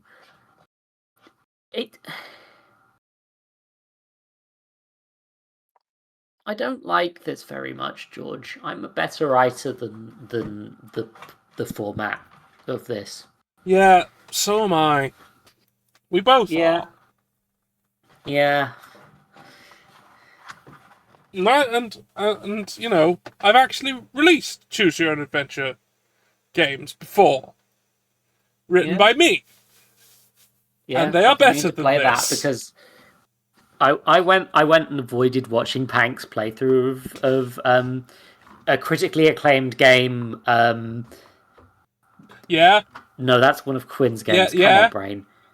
This train is going to crash. Yeah, you did it. And I was gonna do it myself at some point. Not necessarily on stream, but I wanted to watch it myself, play it myself. Yeah. You know. Still haven't got round to that because I never play video games anymore. But it's downloaded somewhere. I have a copy. I think. Look, there's a lot of video games. I'm going to try and trick my friends into also playing the Hitler Fuck Party. I'm sure that you'll be able to find Killing people Hitler to play Fuck Party. Killing Hitler Fuck Party. That is a very important distinction. Apologies. Yeah, that's I quite saw different. Panda say Hitler Fuck Crash, and it threw me off. Right, we're going to get back to this now. Let's go see what Lord Zed's up to in his pad Love in how space. Automod didn't block Hitler Fuck Crash. Yeah. Good. The Angel Grove Youth Center. There they spend time training their bodies for doing battle against the forces of evil. Today, you can find 4 of them at the gym. Billy, Aisha, Adam, and Rocky. Rocky is working out with the free weights when Adam joins him. Hey Adam, how did things go with Yukiko? Disastrous. Yeah. Thanks for leaving me to hang. Yeah, well, I didn't think you'd want me cramping your style. What style? I told you I'm all tongue-tied when it comes to talking to girls. You know what's really funny? She has a thing for the Black Ranger. You didn't tell her. Of course not. I know the rules. I won't say that I wasn't tempted. She's really cute. Meanwhile, Aisha is spotting Billy as he practices on the parallel bars. Since becoming one of the Power Rangers, Billy's strength and dexterity have increased greatly, but there are still times when he is unsure of himself. He pushes himself through a grueling routine. Unfortunately, he pushes himself too hard, as if trying to prove to himself that he has a place with the Power Rangers. When he tries a complicated dismount, he catches his foot and falls to the mat. Man, I'm never gonna get this routine. Billy, you're a terrific gymnast, and we all know it. You're just trying too hard to impress everybody. Because I feel I have to prove something to myself. That's what the rest narrator of you have just so many said. friends, and, well, sometimes I still feel like an outsider. We all have different strengths, Billy. Rocky and Adam, seeing Billy's fall, rush over to help him. Billy is embarrassed and tries to prove himself in another way. I can't concentrate on anything but my light wave spectrum diffractor. If I get it working, I might be able to free Zordon from the dimension in which he's trapped. Billy, if I know you, you'll get it working in no time. Hi-yi-yi! The monitors indicate there's about to be trouble at the Angel Grove Animal Shelter, where Kimberly and Tommy are doing volunteer work. However, I can't determine who's going to cause trouble first. It's up to you to tell me. Oh my god. Press B for Bulk and Skull. Press C Yes! for Lord Zed's new putties. Press B or C now. Bulk and Skull! Yet again, they're just changing too much. I don't know. Bulk approaches the fence surrounding the animal shelter and peers over it. It was difficult to sneak Skull here in his monster costume, especially since they had to take the bus. But their mission to learn the true identities of the Power Rangers was more important than any momentary embarrassment they had to endure. Oh, this costume is hot and heavy. Can we just forget this whole thing and go home? I spent all afternoon making that costume. You ain't backing out. Now just make like a giant turbo, will ya? As Bulk watches, Kimberly finishes cleaning the last of the dog kennels. Throughout the whole experience, Tommy has kept his distance. Wow. I never knew anybody who was as scared of dogs as you are, Tommy. Like I said, it's a long story. Just don't tell the other guys, will you? I won't, I promise. It's at this moment that Bulk throws a smoke bomb over the fence. It explodes and blue smoke fills the area. When the smoke begins to clear, they can see Bulk lying on the ground, being menaced by some sort of monstrous creature. We got trouble. Call the others. Kimberly quietly speaks into her wrist communicator. Guys, this is Kimberly. We have trouble at the animal shelter. Get here ASAP. We're on our way. The 6 teenagers make their incredible change into the Mighty Morphin Power Rangers. It's morphin' time. Calling out the names of the dinosaurs whose spirits give them strength, the Power Rangers are on their way into action. Ay-yi-yi! This could be trouble for Bulk and Skull, especially if Tommy and Kimberly don't realize that they're being tricked. Do they immediately attack the creature they see looming over Bulk? Press yes or no now. They only use in defense, so no. Also, I don't want Skull to get his head kicked off. It is easy for the Power Rangers to tell that the behemoth looming over Bulk is not a real monster. The Pink Ranger walks over to Skull and rips the papier-mâché head off his ridiculous costume. What are you doing? With her back to Bulk, she doesn't see him get off the ground and start reaching for her helmet. He is pulled away from her by the White Ranger. What kind of games are you playing with us? Don't you realize that you could have gotten There's hurt? a white one? I mean, what if we thought that you were a real monster? Yeah, it was Tommy. It was Bulk's idea. He made me get dressed up like this. The White Ranger bends over and lifts Bulk to his feet by the collar of his leather jacket. Hey, man, we didn't mean any harm. We was just having fun. The other Power Rangers arrive at just that moment to find the White Ranger holding Bulk several feet off the ground, while Skull stands to one side, dressed in a ridiculous costume. What's going on here? Sorry, guys. False alarm. Suddenly, there is a bright flash of lightning and a loud crash of thunder. The Power Rangers are surrounded by 10 green putties created by Rita for Lord Zed. Whom do the I guess putties we're attack doing first? that anyway, huh? Press B for the Red Ranger. Press C for the Blue Ranger. Press B or C now. What? They're just going to attack them both at the same time. There's multiple of them. It's really Billy is the most likely to figure out their weakness. Choose him as their primary target. Why Some not? of them lunge Billy at had a him. moment He earlier. dips and Let's rolls let away. him Two continue to creatures have collide. However, he rolls right into the arms of a third putty. He is rescued by a well-timed kick from Kimberly, the Pink Ranger. Come on, Billy, let's get out of here. The Pink and Blue Rangers dash away from the oncoming putties. Meanwhile, Aisha, the Yellow Ranger, is attacked by 3 putties at once. She leaps straight into the air and narrowly avoids being crushed. She lands in front of another putty and kicks it directly in the Z on its chest. She expects it to vanish like usual, but is sadly disappointed. These putties aren't vulnerable to a chest blow. Then we'll just have to find another way to get rid of them. The putties seem unstoppable. From his palace on a faraway moon, Lord Zed looks on. Rita, these new putties are perfect. They will destroy the pesky Power Rangers once and for all.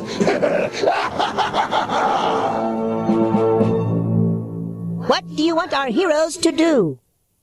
Press 1 if you want. You know, it's actually somewhat impressive they got everyone for this. Yeah, they got everyone. I mean, admittedly, like, Power Rangers aren't like an. You know, it's not like the cast of Next Generation are a bit more in demand than Power Rangers, but it is a genuine credit that they got a lot of the actors. Yeah, from what I can tell. They got all of them. That's pretty good. Yeah. I don't know Want enough them about to Power Rangers retreat. to confirm. Press 2 to continue the attack. Press 1 or 2 now. Well, I haven't heard Rita yet. She's just, they couldn't get Rita Repulsa, so she's just always off. Listen up, Rangers. I say we rush these geeks and try to overpower them. The 6 Power Rangers rush forward, each selecting a target. The battle is fierce, and Bulk and Skull dive for cover. Watch it! There are civilians here! The Blue Ranger is picked up by 2 of the putties and thrown at Bulk. Bulk cushions Billy's fall. As the fight goes on at the animal shelter, the fences surrounding the dog pens are destroyed and the dogs run free. As the last pen is destroyed, its occupant, a big-eyed Siberian husky, is cornered by one of the putties. It growls at the monster, but the putty reaches out to grab it. Ay, ay, ay! That putty is after Kimberly's favorite dog, Shooky. What do you want her to do? Press B if you'd like her to call upon her pterodactyl Thunderzord. Press C if you'd like her to save Shooky using her own wits and strength. Press B or C now. It's overkill for the pterodactyl. Yeah, I think so. I think that is the case. The Pink Ranger looks around, searching for something to use as a weapon against the putty holding Shuki. She picks up the bucket of soapy water she was using earlier as Kimberly to clean the dog's pens. She hurls the bucket at the putty, striking it in the chest. The soapy water spills all over the creature's ugly green skin. With a terrifying howl, the putty begins to bubble, then melt. Shuki runs away from the pool of goo. Chill and move. Splashing water on the putty really did a number on him. I think we ought to take care of these putties right away. Let's spray them with water before they cause any more damage. These are science aliens. Let's kick some putty. The Red Ranger is already moving. Picking up a garden hose, he begins to spray the putties with water. To everyone's surprise, nothing happens. Hey, what gives? I thought water did them in. What was different about the water in the bucket, Kimberly? Who cares? I say we blow this pop stand. Bulk and Skull begin to run away, but they slip and fall in the soapy water that was spilled from the bucket. That's it! There was soap in the water! Like, I bet they hate to take baths. Where are we going to find a large supply of soapy water at an animal shelter? We aren't, but there's a car wash just down the street from here. All right, Rangers, let's kick it. The Power Rangers capture the putties, binding them with fencing torn from the kennels. They take the putties to the car wash and send them through. Wait, they could have just restrained them this whole time. Well done. There was no need With to the murder putties these destroyed, men. Skull is cut out of his giant papier-mâché gerbil costume. With everything back to normal, the Power Rangers leave the scene and change back to their human identities. They all meet later at the youth center. Which pair of teens would you like to hang out with? Power Rangers aren't 1. human. Rocky and Billy. 2. Aisha and Tommy. 3. Adam and Kimberly. Or 4. Bulk and Skull. Obviously, we're going to follow Bulk and Skull, but yes, this is the correct decision at all times. That's obviously what we're doing. But what even is a Power Ranger, right? Like, they can take a whole lot of punishment. And I presumed it was a suit of armor deal. Real thin if it is. I know it's literally magic because it's magic, but yeah, but also it's like do they literally become something else? So, like, you know how like it's kind of like just the way that superheroes evolved in like the sort of Kamen Rider Sentai sort of. Well, yeah, these are sphere literally Sentai. is just- This is Power Rangers. Yeah, exactly. But it's like they essentially work on a logic that is just separate from. It's just like why it'll be like why asking why all superheroes are based on to some degree Superman in Western comics, basically, right? Mm. It's because they're all to a degree emulating the tropes and themes of the genre. Which is basically that superhero type characters of that sort have transformation sequences and wear the full masks and suits, essentially. Yeah. I mean, And a lot of that came somehow from... those suits are tied to the power. Interestingly, a lot of that came from Japanese Spider-Man, as I recall. Yeah, no, Japanese Spider-Man is bizarrely influential. Yeah. The big robots came The from Emissary Japanese of Spider-Man, I Hell! know that much. Yep. The Emissary of Hell, Spider-Man! Yeah, no, I should watch those. You should. Those That's great series. But yeah, but yeah, so essentially, Power Rangers are a corruption of a corruption, right? Yes. Yeah. Obviously, that's oversimplifying it, but like... Yes, things are complicated. Yeah. So, the reason they have superpowers is because that's how superheroes are within those... Well, basically, they've got the superpowers when the suits because they wanted to use the footage of people fighting in the suits to save money. Let's be honest. That's it. That's the reason. But,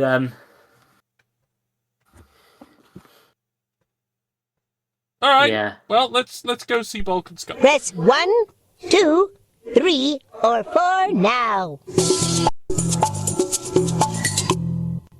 After pulling the tubes out of his ears and showering the last of the papier-mâché out of his hair, Skull meets Bulk at their favorite hangout, Ernie's Juice Bar at the Angel Grove Youth Center. That plan didn't work out too good, Bulk. Don't worry, pal. I'm working on another plan to unmask the Power Rangers. Maybe we should find a new hobby. I hear collecting stamps is fun. As usual, Bulk is paying no attention to Skull. He is watching Adam and Kimberly instead. They are walking up to Yukiko, one of the most beautiful girls in Angel Grove High School. Would you look at that? That dweeb Adam is trying to get a date with Yukiko. Why would she want to go out with a geek when we're around? The way I hear it, she's hung up on the Black Ranger. How much you want to bet that Black Ranger wears a mask because he's uglier than all get out? Is that uglier than you, Bulk? Bulk scowls at Skull and then walks over to Yukiko and Adam. Skull follows him. Don't go wasting your time with a zero like that, babe. Yeah, not when there are zeros like us around. Yukiko looks repulsed by the presence of Skull and Bulk. Guys, I gotta go. I hear my math calling. Yukiko walks away. Adam walks after her. That's funny. I didn't hear anything, did you, Bulk? Meanwhile, deep in space, an evil scheme is being hatched. A scheme that could possibly spell the end of the Power Rangers and Earth itself. To find out what the evil scheme is, press any button now. Okay, let's find out an evil scheme. The moon where Lord Zed's palace is hidden, Rita stands before her husband. My new putties would never have failed we've got if you Rita. had let them cook long enough. Stop making excuses, Rita. I am hatching Power Rita Repulsor. Did you notice earlier, when the Power Rangers were battling your useless new putties, that they were very careful to protect these two fools? Zed points at Skull and Bulk. What do you suppose they would do if I turned them into monsters? Surely the Power Rangers wouldn't destroy them, for they would have to destroy their friends too. That would make these monsters unstoppable. Zed fires a red beam from his visor at the planet Earth. In the parking lot of the youth center, Bulk and Skull are enveloped in red light. They begin to transform, becoming hideous, misshapen beasts. Bulk grows horns and his skin becomes living metal. Skull's arms turn into a half-dozen tentacles and his mouth forms into a beak. Bulkatron, you will attack him Angel Grove Scientific Research Center. Go now! Where would you like to go next, Ranger at home? Press 3 to go to the school with Bulkatron. Or press 4 to go to the Scientific Research Center with Squid Skull. Press 3 or 4 now. It's already been said. We're going to see Squid Skull. Yeah. The thing that's getting me is that Skull is standing in the parking lot with Bulk, making fun of Yukiko and her little brother when Zed's ray hits him. He feels his body changing and growing. His arms split and become rubbery tentacles. His two eyes merge into a single large one. His mouth transforms into a hard beak. He can hear a strange voice inside his head. Go, Squid Skull! Go to the Scientific Research Center and destroy it. Draw the Power Rangers to you and eliminate them! Squid Skull begins lumbering toward the research center, terrifying people along the way. He pushes aside oncoming cars like toys, enjoying his newfound strength. Yukiko, who witnessed the transformation of Bulk and Skull, runs into the youth center. Everybody take cover! Bulk and Skull have been turned into monsters and are attacking the city! Tommy rounds up Billy, Aisha, Rocky, Kimberly, and Adam. We've got to get out of here and take care of business. The 6 teenagers run out of the youth center and find a deserted alley. It's morphin' time! Speaking the names of the dinosaurs that give them their powers, the teenagers are transformed into the Mighty Morphin Power Rangers. All right, listen up. Billy, you, Aisha, and I they will could follow have them Skull. say it. Kimberly, Adam, and Rocky, you concentrate on Bulk.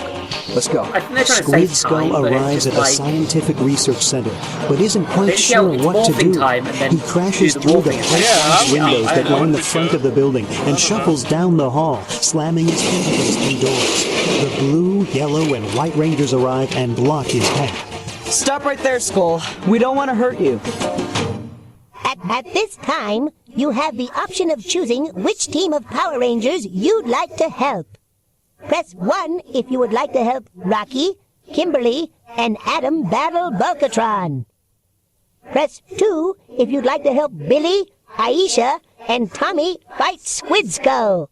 We're sticking with Press Squid 1 Skull. or 2 now. Yeah. I think we're committed to the Squid Skull. Yeah. Your mission has been confirmed. You will be helping Billy, Aisha, and Tommy fight Squid Skull. Which Ranger goes into action first? Press 1 for the White Ranger. Press 2 for the Yellow Ranger. Press 1 or 2 now. Okay, so do we like powerful women or white people? Breaking things. He crashes into a laboratory and begins smashing the expensive equipment. Aisha, the Yellow Ranger, leaps into action. Be careful. Remember, that's still Skull. At the last minute, the Yellow Ranger pulls back, and that gives Squid Skull the advantage. He swats the Ranger aside. Aisha, stunned by the blow, cannot escape. Squid lifts her and begins to squeeze. Realizing that it was his warning that led to Aisha's predicament, the Blue Ranger goes into action. Should Billy call upon his Power Lance to help save his teammate? Press 3 if you would like him to use his Power Lance. Press 4 if you do not want him to use his Power Lance. Press 3 or 4 now. Let's use it, shall we? Rather than Billy doing raises nothing. his hands over his head and says, Power Lance, now! And the Power Lance appears magically in his hands. Billy throws it carefully, making sure the lance strikes his transformed friend with the handle, not the blade. Squid Skull isn't hurt, but the distraction causes him to release the other Ranger. The 3 heroes regroup. That was not my idea of a good time. Skull really wants to put the squeeze on us. Guys, I think we may be facing impossible odds. We can't just destroy Skull. In his palace on the moon, Yeah, you can. Zed is ecstatic. Perfect. The Power Rangers are divided, and they dare not harm my new monsters. Annihilate the Power Rangers, Squid Skull. Eliminate them once and for all. Ay, ay, ay. This does not look good. Press 1 if you'd like to return to the research center and find out what happens with Squid Skull. Press 2 if you'd like to join the other Power Rangers and find out how they are faring against Bulkatron. Press 1 or 2. Look, we're committed now. We're committed, yeah. Squid Skull can hear Lord Zed's voice in his head. Annihilate the Power Rangers! Zed's voice gives Squid Skull a headache, and he begins to swing his tentacles wildly. One of them strikes the White Ranger, and he is thrown through a wall. Squid Skull lumbers through the hole in the wall, and the other Rangers chase after him. Wow. What is it, Billy? Billy points at the huge piece of electronic equipment on the wall. That's a 1500-stroke Alpha Epsilon wave transmogrifier. At its core is a B-plane wave refractor. I need it to make my light wave diffractor work. As Squid Skull wraps the White Ranger in his tentacles, Billy can't help but stare at the machine in amazement. It's the one thing he wants more than anything else in the world. Billy really wants the B-plane wave refractor. Should he use his strength as a Power Ranger to remove it from the machine? Press yes or no now. No, he is a hero. Yeah. He needs to do a good boy thing. Yeah. Seeing Tommy in danger, Billy puts aside all thoughts of the lightweight diffractor. Today. Nodding at Aisha, the Blue and Yellow Rangers launch a simultaneous attack on Squid Skull. The Yellow Ranger makes a flying kick to the monster's chest, while the Blue Ranger strikes a blow to its legs. Squid Skull falls to the floor, releasing the White Ranger. Tommy rolls away from the creature before it crushes him. Come on, Rangers. We've got to neutralize him before more damage is done, or he really gets hurt. In his palace, Lord Zed watches the battle as the tide turns in favor of the Power Rangers. No!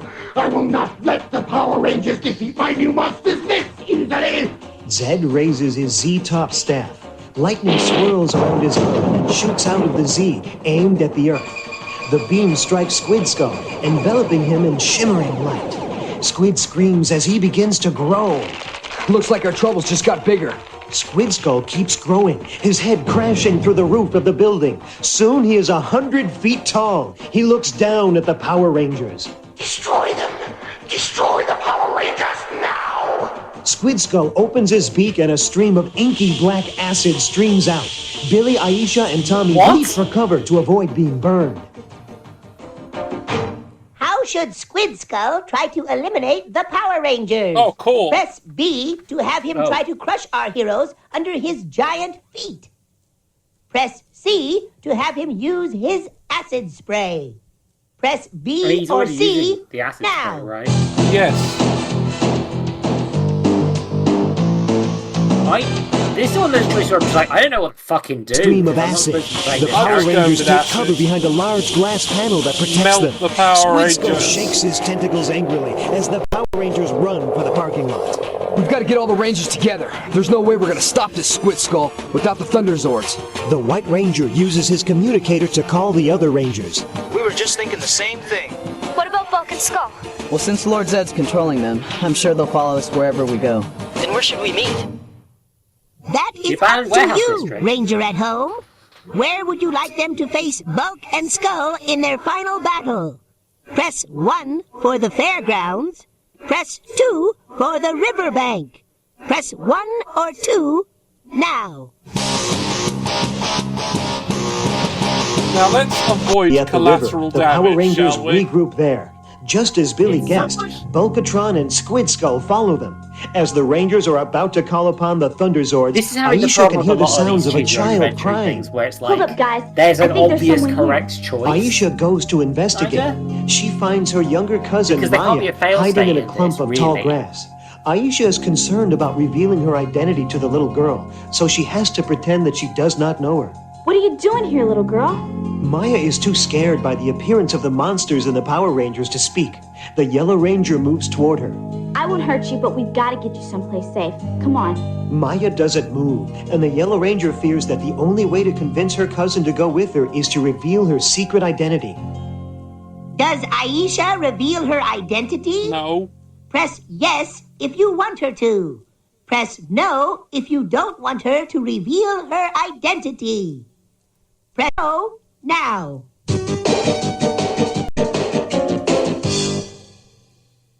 Knowing that it would break one of Zordon's rules to reveal her identity, the Yellow Ranger takes a step back from her cousin. I know it's scary, but you've got to come with me. Those monsters might hurt you by accident.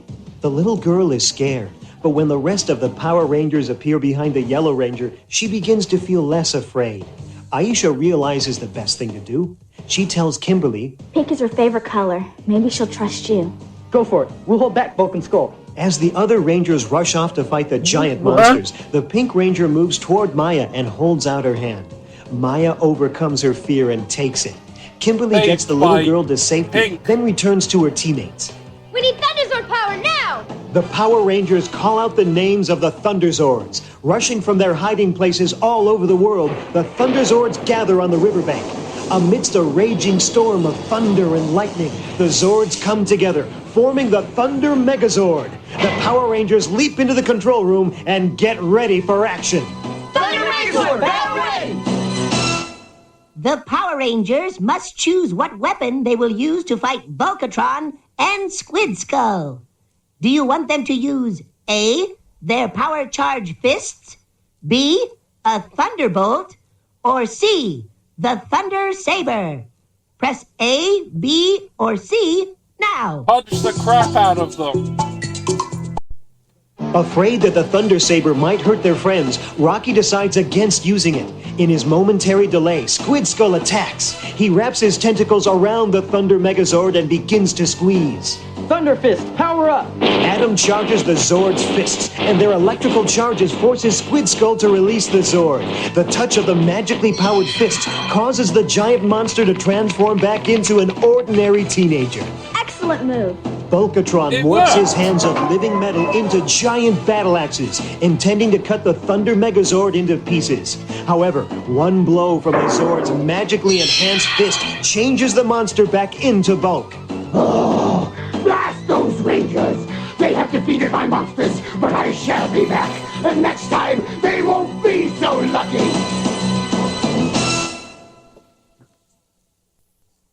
Good job. You helped the Power Rangers defeat Zed's monsters and saved Bulk and Skull at the same time. Because of your good work, Zordon has a special announcement for you. Congratulations, my young friend. Because of the excellent job you did, I am naming you an honorary Power Ranger. Keep up the good work. I am very, very impressed with how well you did on this program. However, I still have many surprises hidden in my memory banks. If you'd like to find out what those surprises are, you'll have to rewind this tape and play it again. The next time you play, make different choices, and the story will unfold in a new, exciting, and different way. Goodbye for now, and please play this program again soon. Rewind this tape now. You have not followed instructions. Rewind this tape now. Oh no, he's gonna be mad at us. Yeah, well, fuck. I'm not gonna rewind shit. I'm just gonna turn it off. Yeah, just throw it. Throw it out the window. Yeah. Return it to the planet unwound. Yeah. Right, we did it. We saved Bulk and Skull. We did. That's the best thing I think we could have possibly done in our lives. That was actually one of the best ones. Yeah, mostly because the storytelling of Power Rangers is very, very limited. Like, the reason it's so formulaic is because, like, they're not telling the story that the original footage was from. No. So you have to sort of... it's very hard to make that story fit. But while this one, like, actually gets to do stuff with the formula that's interesting, it's like, it's neat. Zordon made us an honorary Power Ranger. Yeah. I need to use the toilet. While I'm away on wireless headphones, definitely don't do the one that was recommended by Playboy. I don't know which one that was. It was any of them. It was definitely one of the earlier ones.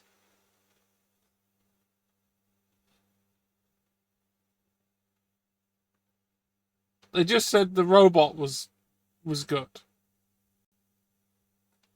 I don't...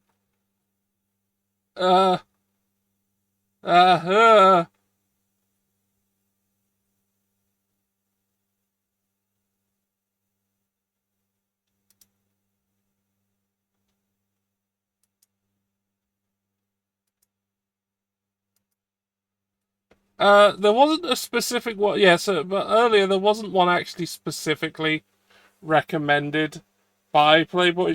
It's like adults also like playing with the 2XL, says Playboy.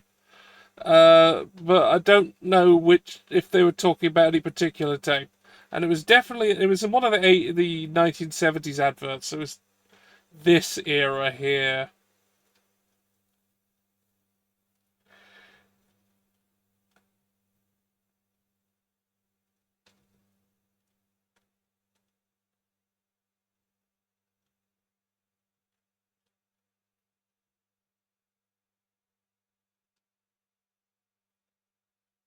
I'm very nervous about clicking on the African Safari one. I'm feeling that might be really racist.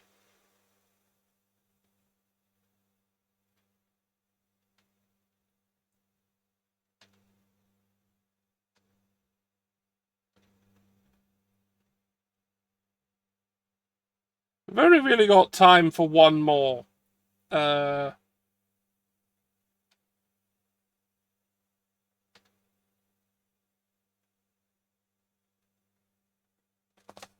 So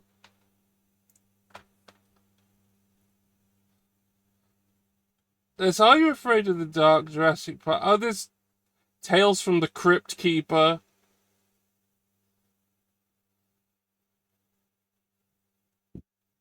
I mean, I was highly tempted to put Careers in You. Because I'm like, what the hell is that? But that's probably torturous.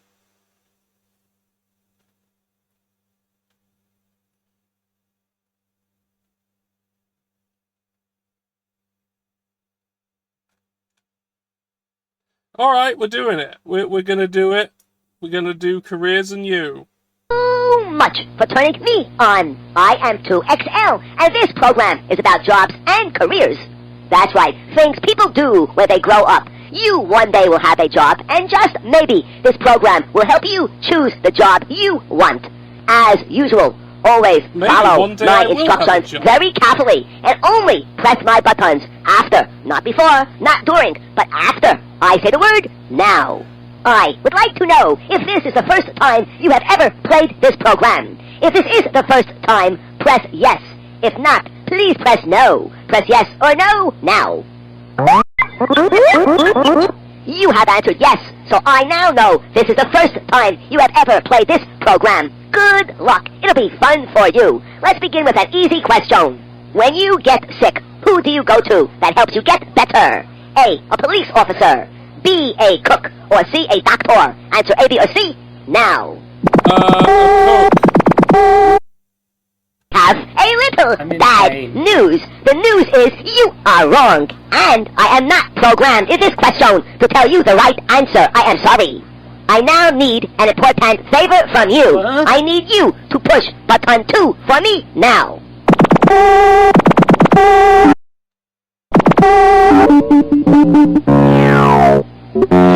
Thank you. I appreciate your cooperation. Here is your next question. I will make it super easy. What do you call the person in your town who's supposed to catch dogs? Here are only 2 choices to make it even easier. A, an astronaut, or B, a dog catcher. Press A or B now. Listen to the question. Astronaut is wrong. A dog catcher catches dogs. Answer B was the right answer. Here is your next question. If this type of person stopped doing their job, you would probably get no food, no more toys, no more 2XL robots, no milk, and no fresh bread. Who is this person? 1, pizza pie makers. 2, truck drivers. 3, tailors. Or 4, marbleizers. Press one of my buttons now. Marbleizers? Because you are so smart, you have answered button 2, truck drivers, and you are right. Without truck drivers, many, many things would never come to your home or to the stores. Here is your next question. It's real hard, but I'll be nice enough to give you 2 tries at the answer. More people in the world do this job than any other job. Which job is it? Here are 4 choices, but remember, I'll give you 2 tries. 1, doctors. 2, mail carriers. 3, teachers.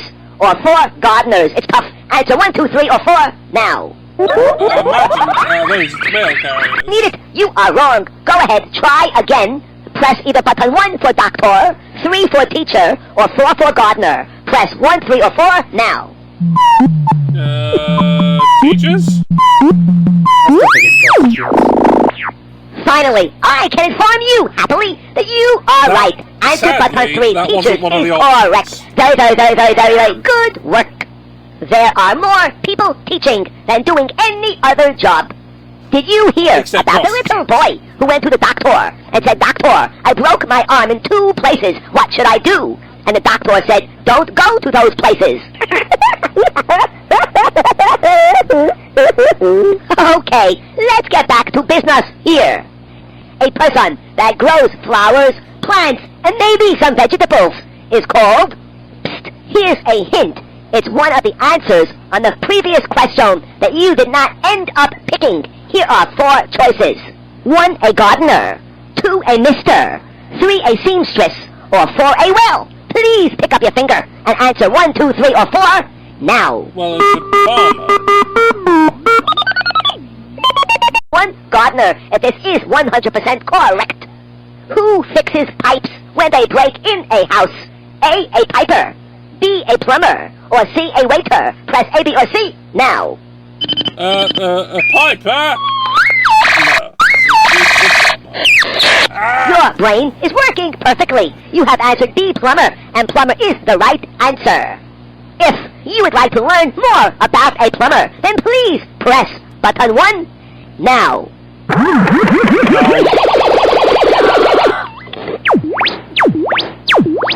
Here's your next question. Without this person, you would not have hamburgers, frankfurters, or chickens. Who is this person? A hunter. B, a fisherman. Or C, a butcher. Press A, B, or C now. You are correct. Butcher is the right answer. If you would like to learn more about a butcher, then please press button 1 now. Yes. A butcher works in a butcher shop, and in many cases, a butcher takes thousands of pounds of meat. A side of beef, for example, is a piece of a cow. It's the butcher's job to cut up this piece of cow into hamburgers, into steaks, and sometimes frankfurters. A butcher must be very careful, because a butcher works with sharp knives, and if a butcher lets anything get dirty, you could get sick. What do you call the person that cuts other people's hair? Here are 4 choices. 1, a barber. 2, a manicurist. 3, a hairstylist. Or 4, a plumber. Press one of my buttons now. I didn't listen. To a hairstylist. This is the right answer. By the way, there is another right answer here. A barber also cuts hair. In any case, you've answered 3. You are correct.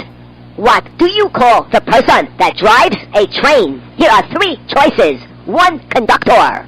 2, engineer. Or 3, locomotive. Press 1, 2, or 3 now. I again didn't listen.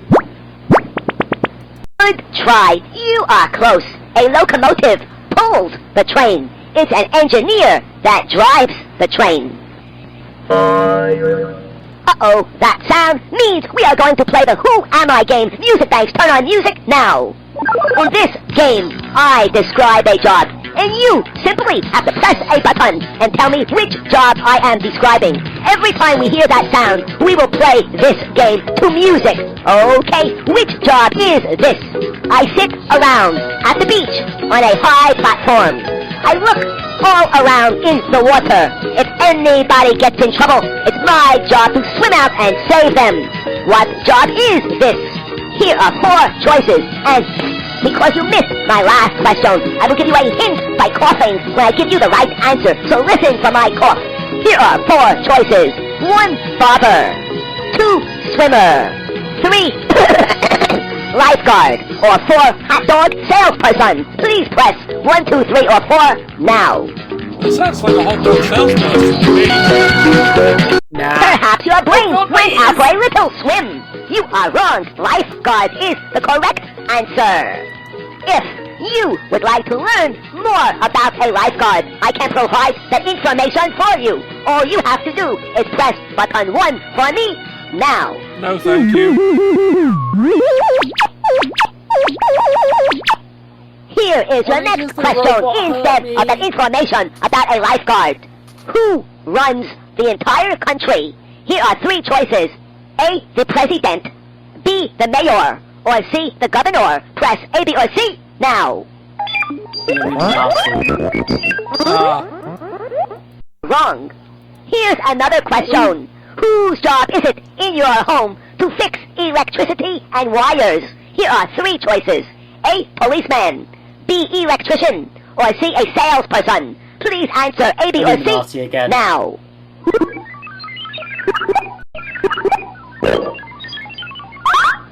You are right, shockingly so. You have answered B, electrician, and this happens to be the correct answer. If you would like to learn more about an electrician, then please press button 1 now.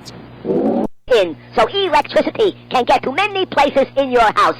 If you ever see a wire that looks frayed or broken, tell a parent. If you ever see any kind of sparks, tell a parent. If you ever turn on something and the lights get real dim, tell a parent. All of these things can be fixed by an electrician. Also, be sure many, many things are not all plugged into the same electrical outlet. Uh-oh, there's that sound again. It's time to play that game, Who Am I? Music banks, turn on music now. Who am I? I create and make TV programs, and I even create and make TV programs for children. Who am I? 1, I'm a chef. 2, I'm a firefighter. 3, I'm an author. Or 4, I'm a TV producer. Press one of my buttons now.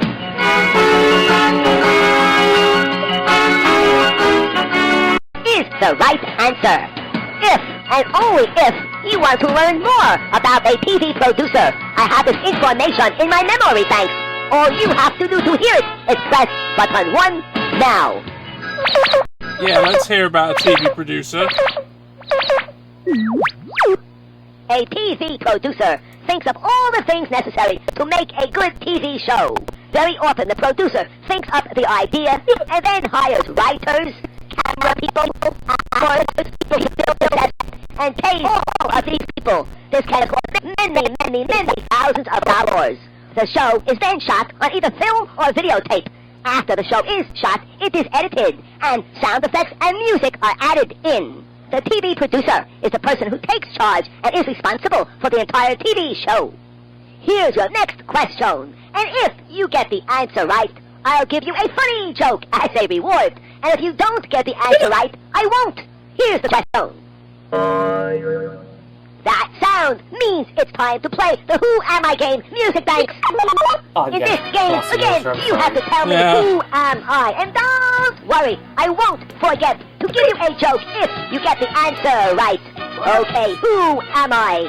I fly airplanes. I take off. I soar through the sky. And then I land. Who am I? 1, a pilot. 2, an engineer. 3, a dentist. Or 4, a butcher. Press one of my buttons now. Nice button pushing. I am impressed. You have answered pilot, and you are correct, of course. If you would like to learn more about a pilot, then just wait.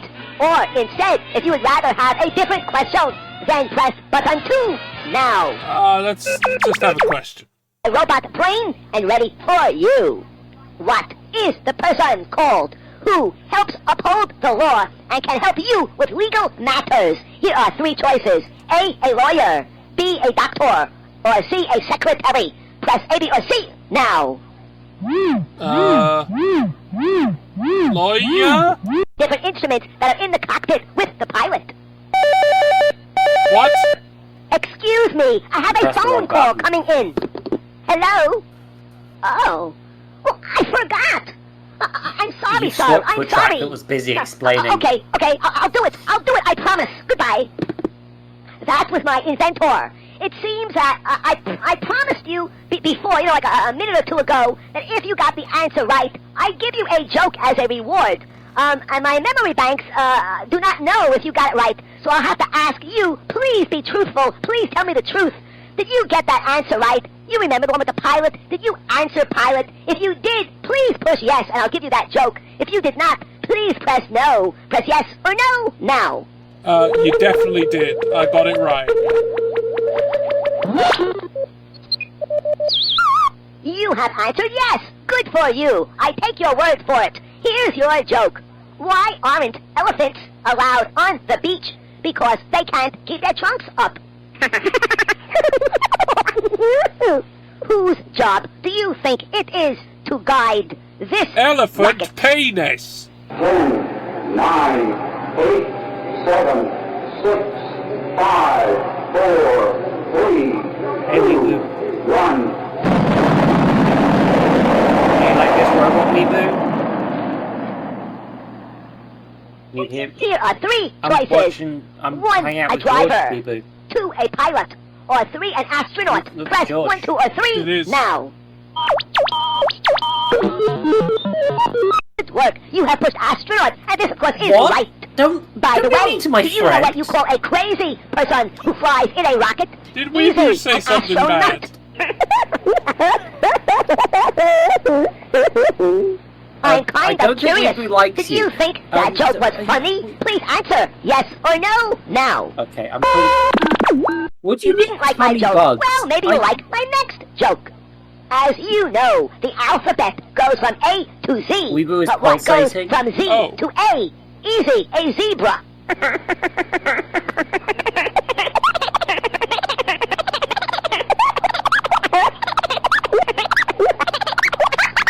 Wow, that was quite a laugh.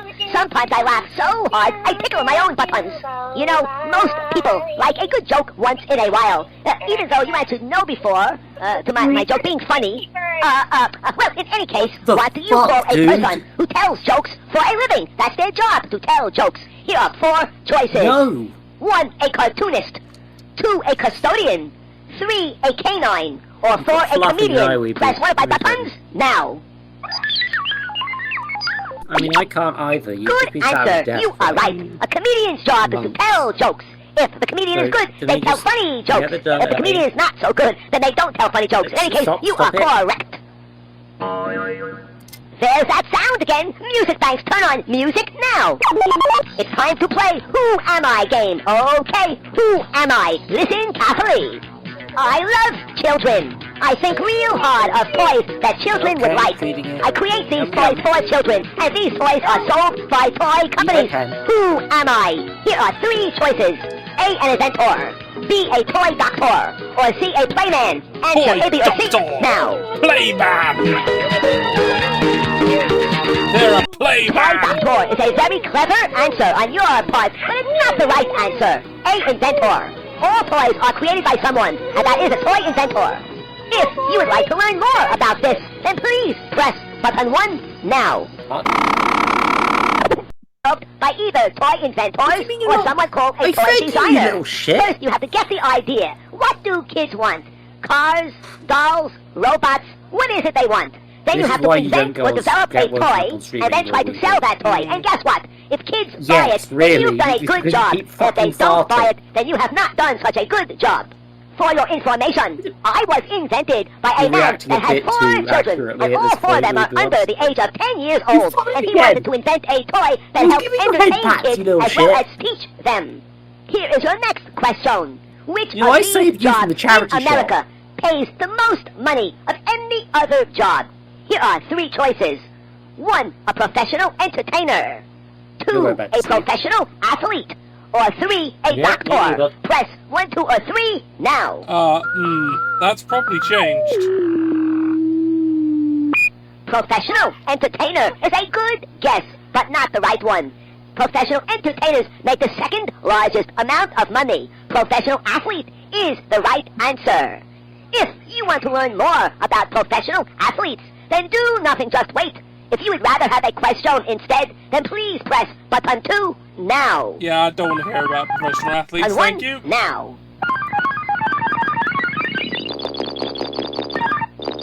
Here is your next Sorry, I question. zoned out because Which I of woke these up my is the Furby. same as a chef? Here are 3 choices. A, maid. You okay? B, butler. Or C, cook. Answer A, B, or C now. No, because I missed what was going on. So I'll say it's a cook. It as a cook. You press button C. C is the correct answer. Good work. Hooray! Aha! There's that sound again. It's now time to play Who Am I? Music banks, turn on the music, please. I can make computers do almost anything I want them to do. I can have them do work. I can have them become a calculator. I can even make them play video games. Who am I? Here are 4 choices. 1, a chemist. 2, a computer programmer. 3, a librarian. Or 4, a cashier. Press 1, 2, 3, or 4 now. Uh-oh, a slight power failure. But don't worry, I can fix it myself.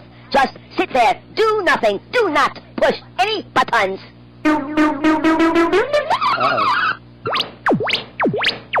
Finally, I can inform you, you are right. A computer programmer makes computers do work. And these are the same people that make the video games you probably have seen or played.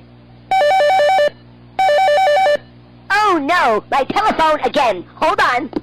Wasted words are wasted time. To Excel on the line. Who is it? Oh, really? I know, it was a mistake on my part. Well, okay, if you say so, I'll do it. Okay, thanks so much. Goodbye. That was my inventor. Remember before when I forgot whether you got that previous question right or wrong, so I could not remember whether to give you a joke or not? Well, you'll be happy to know that my inventor has now fixed my memory banks, and they are now working perfectly. So here's what I'm going to do. If you get the next 3 questions in a row all correct, I'll give you 2 funny jokes as a reward. And if you do not get all 3 right, then I promise you I will not give you those jokes. Here we go. Question 1. George, what do you call a person who takes pictures with a camera for a living? Here are 4 choices. 1, a film girl. 2, a detective.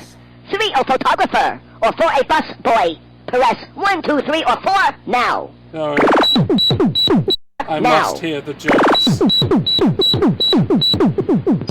I have to. Your answer is picture perfect. Photographer is the right answer. Get 2 more answers right, and you get to hear 2 jokes. Okay. Here is question number 2. Who is the person who grows food for a living? You know, like fruits and vegetables. Here are 3 choices. A cowgirl. B, a fruitcake. Or C, a farmer. Please press A, B, or C now. Fruitcake. Farmer is correct. Good work. That's 2 in a row. I bet you can smell those jokes. Answer 1 more question right and earn those 2 funny jokes. Question 3 is now ready. What do you call the person that stays home and helps take care of the house and kids? Here are 3 choices. 1, a housewife or house husband. 2, a finger hut. Or 3, a student. Press 1, 2, or 3 now. They clarified that house husband is also You have answered housewife or house husband. You are correct. Hold on for a moment while I check my newly repaired and recently refurbished memory banks. Do nothing. My memory banks are reminding me that you answered by pushing button 3, photographer, for question 1. You then answered button C, farmer, for question 2. You then answered by pressing button 1, housewife or house husband. Holy mackerel, my newly refurbished memory banks are reminding me you have answered all 3 of these questions right, and therefore you get that 1 funny joke. Well, there's 2. Oh boy, what a busy phone day it is for me. Hold on. Hello? Oh, I forgot. I'm sorry. 1 little mistake, sir. I'm sorry about that. Goodbye. Let me rephrase that. You have earned 2 funny jokes, and here they are. What do you say when you meet a person with 2 heads? That's easy. Hello, hello. Joke number 2. Again, you have earned these jokes, so enjoy them. What time does a duck wake up if he has to go to work early? That's easy, at the crack of dawn.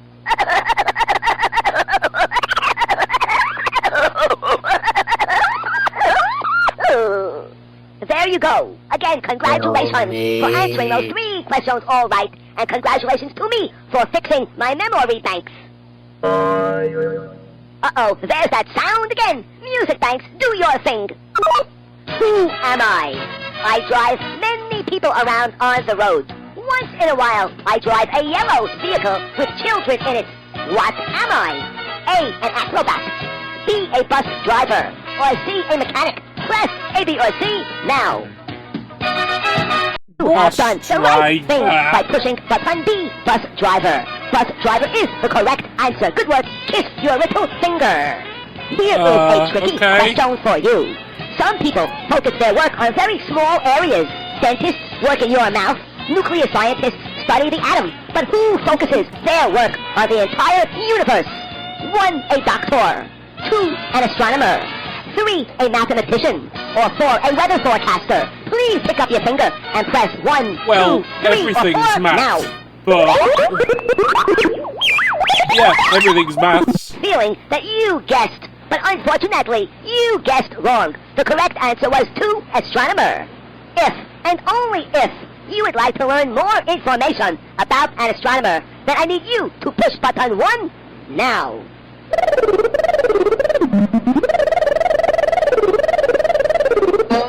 Since you are not interested in hearing about an astronomer, here's your next question. What do you call a person that fixes computers, TVs, radios, and things like that?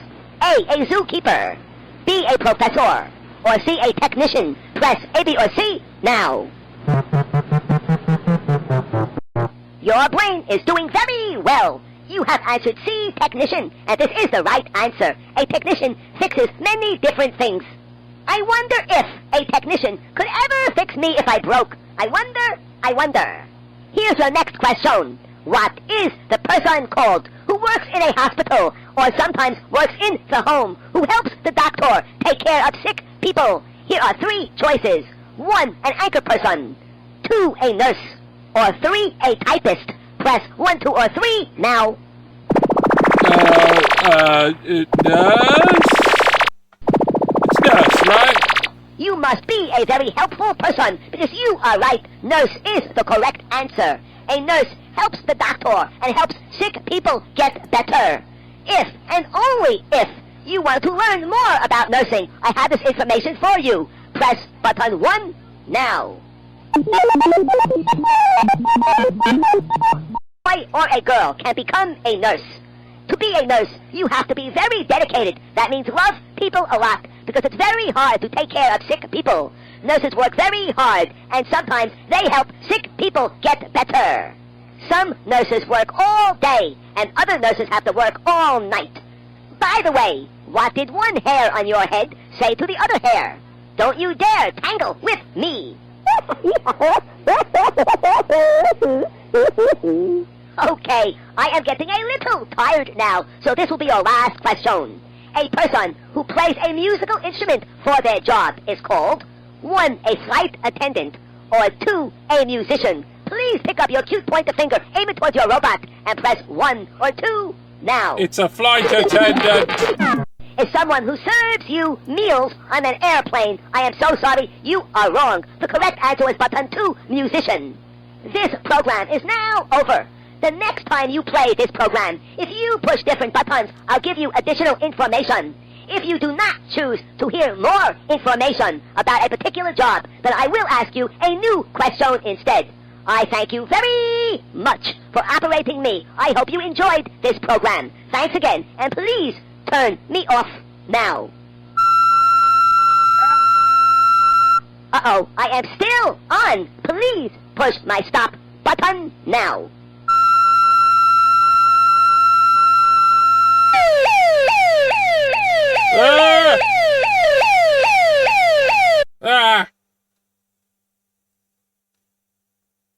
I did it. Now, I was doing a bit of research, which is why I was a bit distracted here and there and didn't notice what questions were. I found the guy. I found the guy who voiced 2XL. What the fuck? I found them. Jesus. There he is.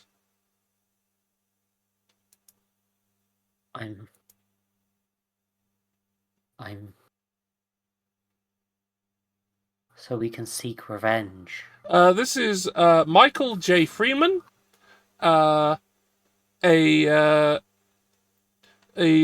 professor of business management and economics.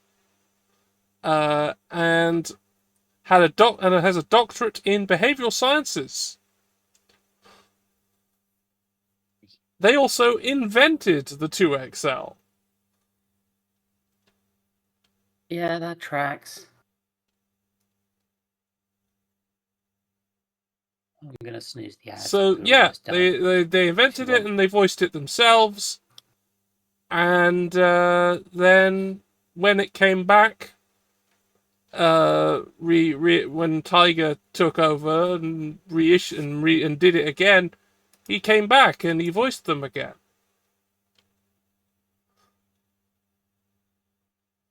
So that they could have a consistent sound to them, I presume. Yeah, I guess so. I mean, the thing is, you could not use the old tapes in the new machine because the old tapes were 8-track tapes, and the new ones were more common cassette tapes. Oh.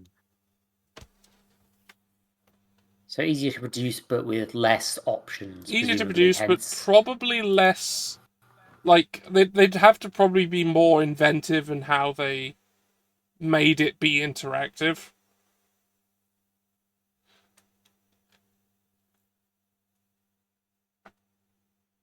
But the tapes could be a lot longer. So that was also something.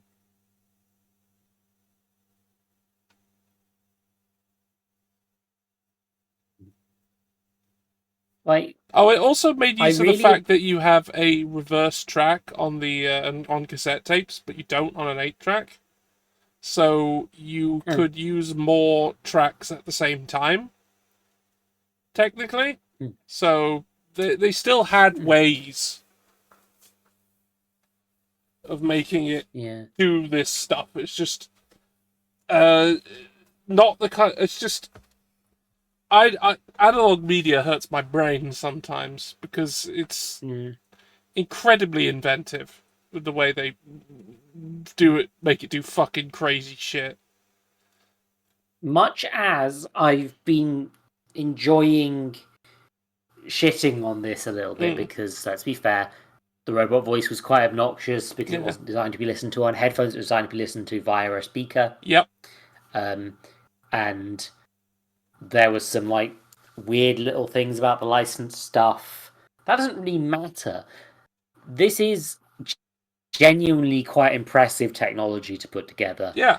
And a relatively well executed idea in terms of I will say I think that the actual content could have used a lot of work in places. And, maybe play a music track rather than painful noises. Yeah, maybe. A bit more. But I'm genuinely glad this has gotten archived on. Yeah, this is like pretty much a full archive as far as I can tell. Yeah, it's like I think it's like nearly everything, if not everything. Yeah, I think that this is a really cool piece of archival and genuinely great.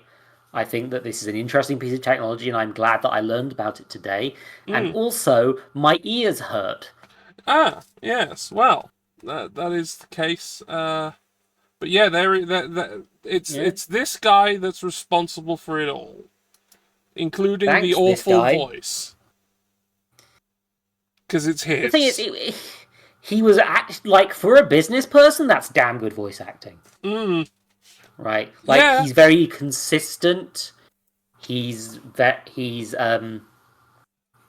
does sound like a pretty convincing robot, especially considering that this was made in the 80s. Well, the first one was released in 78. 70s, sorry, yeah.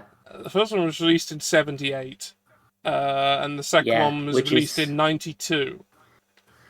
Yeah, actual robotic generated voices in that period sounded way worse.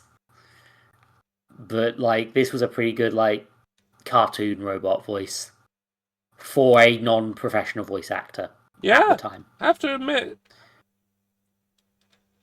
I mean, to be fair, this thing was pretty. I mean, the first one was pretty fucking incredible for 1978.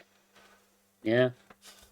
It's genuinely impressive tech. I'm gonna keep looping if I'm not careful. Yeah.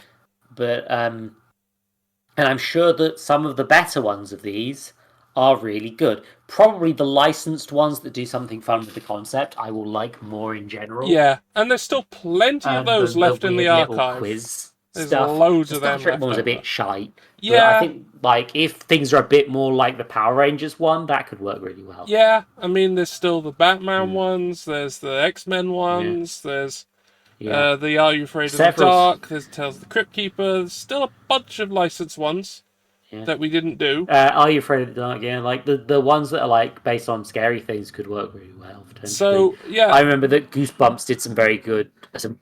It was Goosebumps, they were churned out, but their Choose Your Own Adventures were one of the things I... They were frequently quite good, actually. Yeah.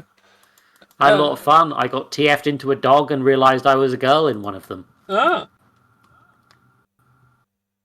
That's how that happened. That has awakened nothing in me. Well, I think we're done for the day. God damn it! Of all the notes, but no. Genuinely, I'm trying to be like much as I've.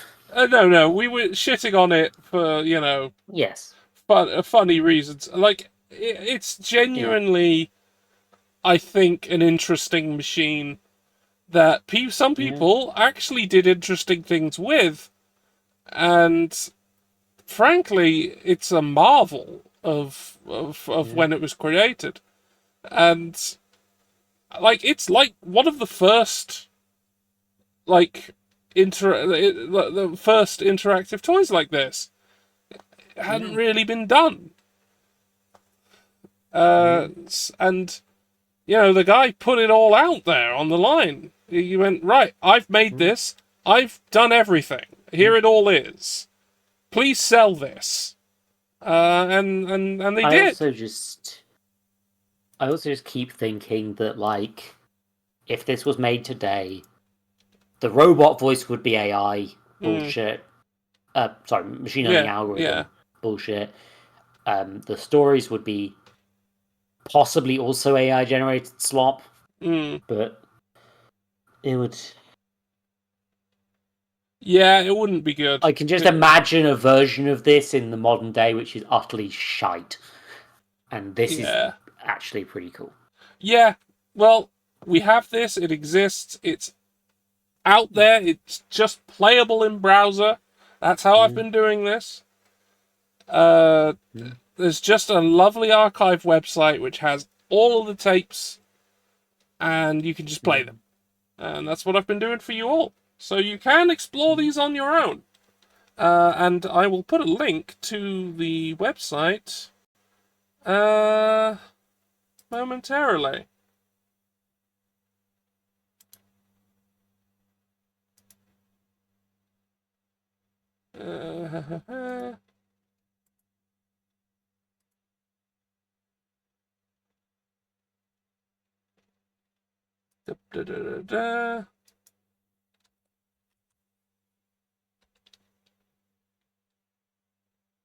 There. www.2xlbot.com. Yeah, nice and easy. It's just there.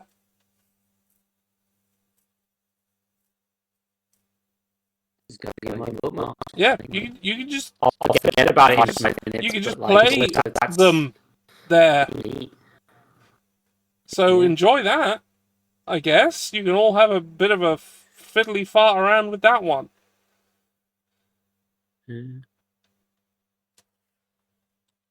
Okay, I think we're done now.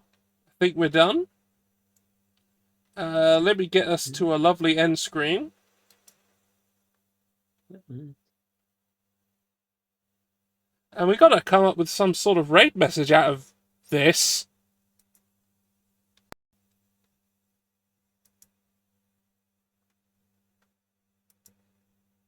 I'm okay. It's probably just going to be yeah.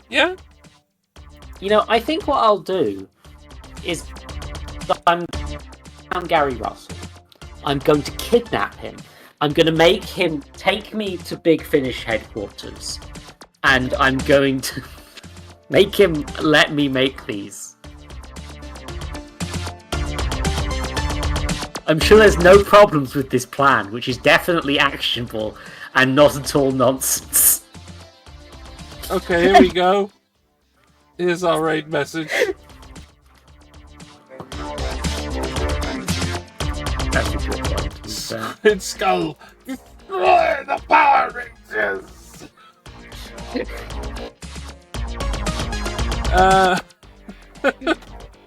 Oh, fucking hell. And I know where we're going, too. Yeah. Because I think I'm just going to drop in on them after this stream, actually. We're going to go to Pank, who's playing Helldivers 2 with a bunch of other people. And I'll try and join them, because I want to play Helldivers 2. I want to play Helldivers 2, but also I do need to fucking sleep. You need to sleep. Because you work on normal... the problem is I've got hours. shit to do tomorrow, which is annoying. Yeah, I thankfully don't have much to do tomorrow, so I can do it. Like, I mean, technically speaking... Christ, I had 17 viewers by the end. Jesus Christ. For this weird robot stream. Don't worry, I'm sure some of them are dead. Yeah, I'm sure. I mean, honestly, 2XL might have killed them. It's possible. We didn't try the game that kills you. No, dang. We should have tried the game that kills you. We should have tried the games that kills it. It would have ended the stream a lot quicker. I joke, but imagine, like, I do like the idea of just... It would be a nightmare to organise, but I'd like it if we could have a Twitch thing where people are constantly raiding into the next person. It's possible. In a chain. It's just... Basically just construct a TV channel that doesn't stop. Yeah, I mean, and it's just possible. constantly raid the others. Anyway, we've got to It's go. possible. We've got to go. It would result in somebody, like, leaving the computer on for We gotta go. I'm back tomorrow. Goodbye. Bye! Fuck. Sorry.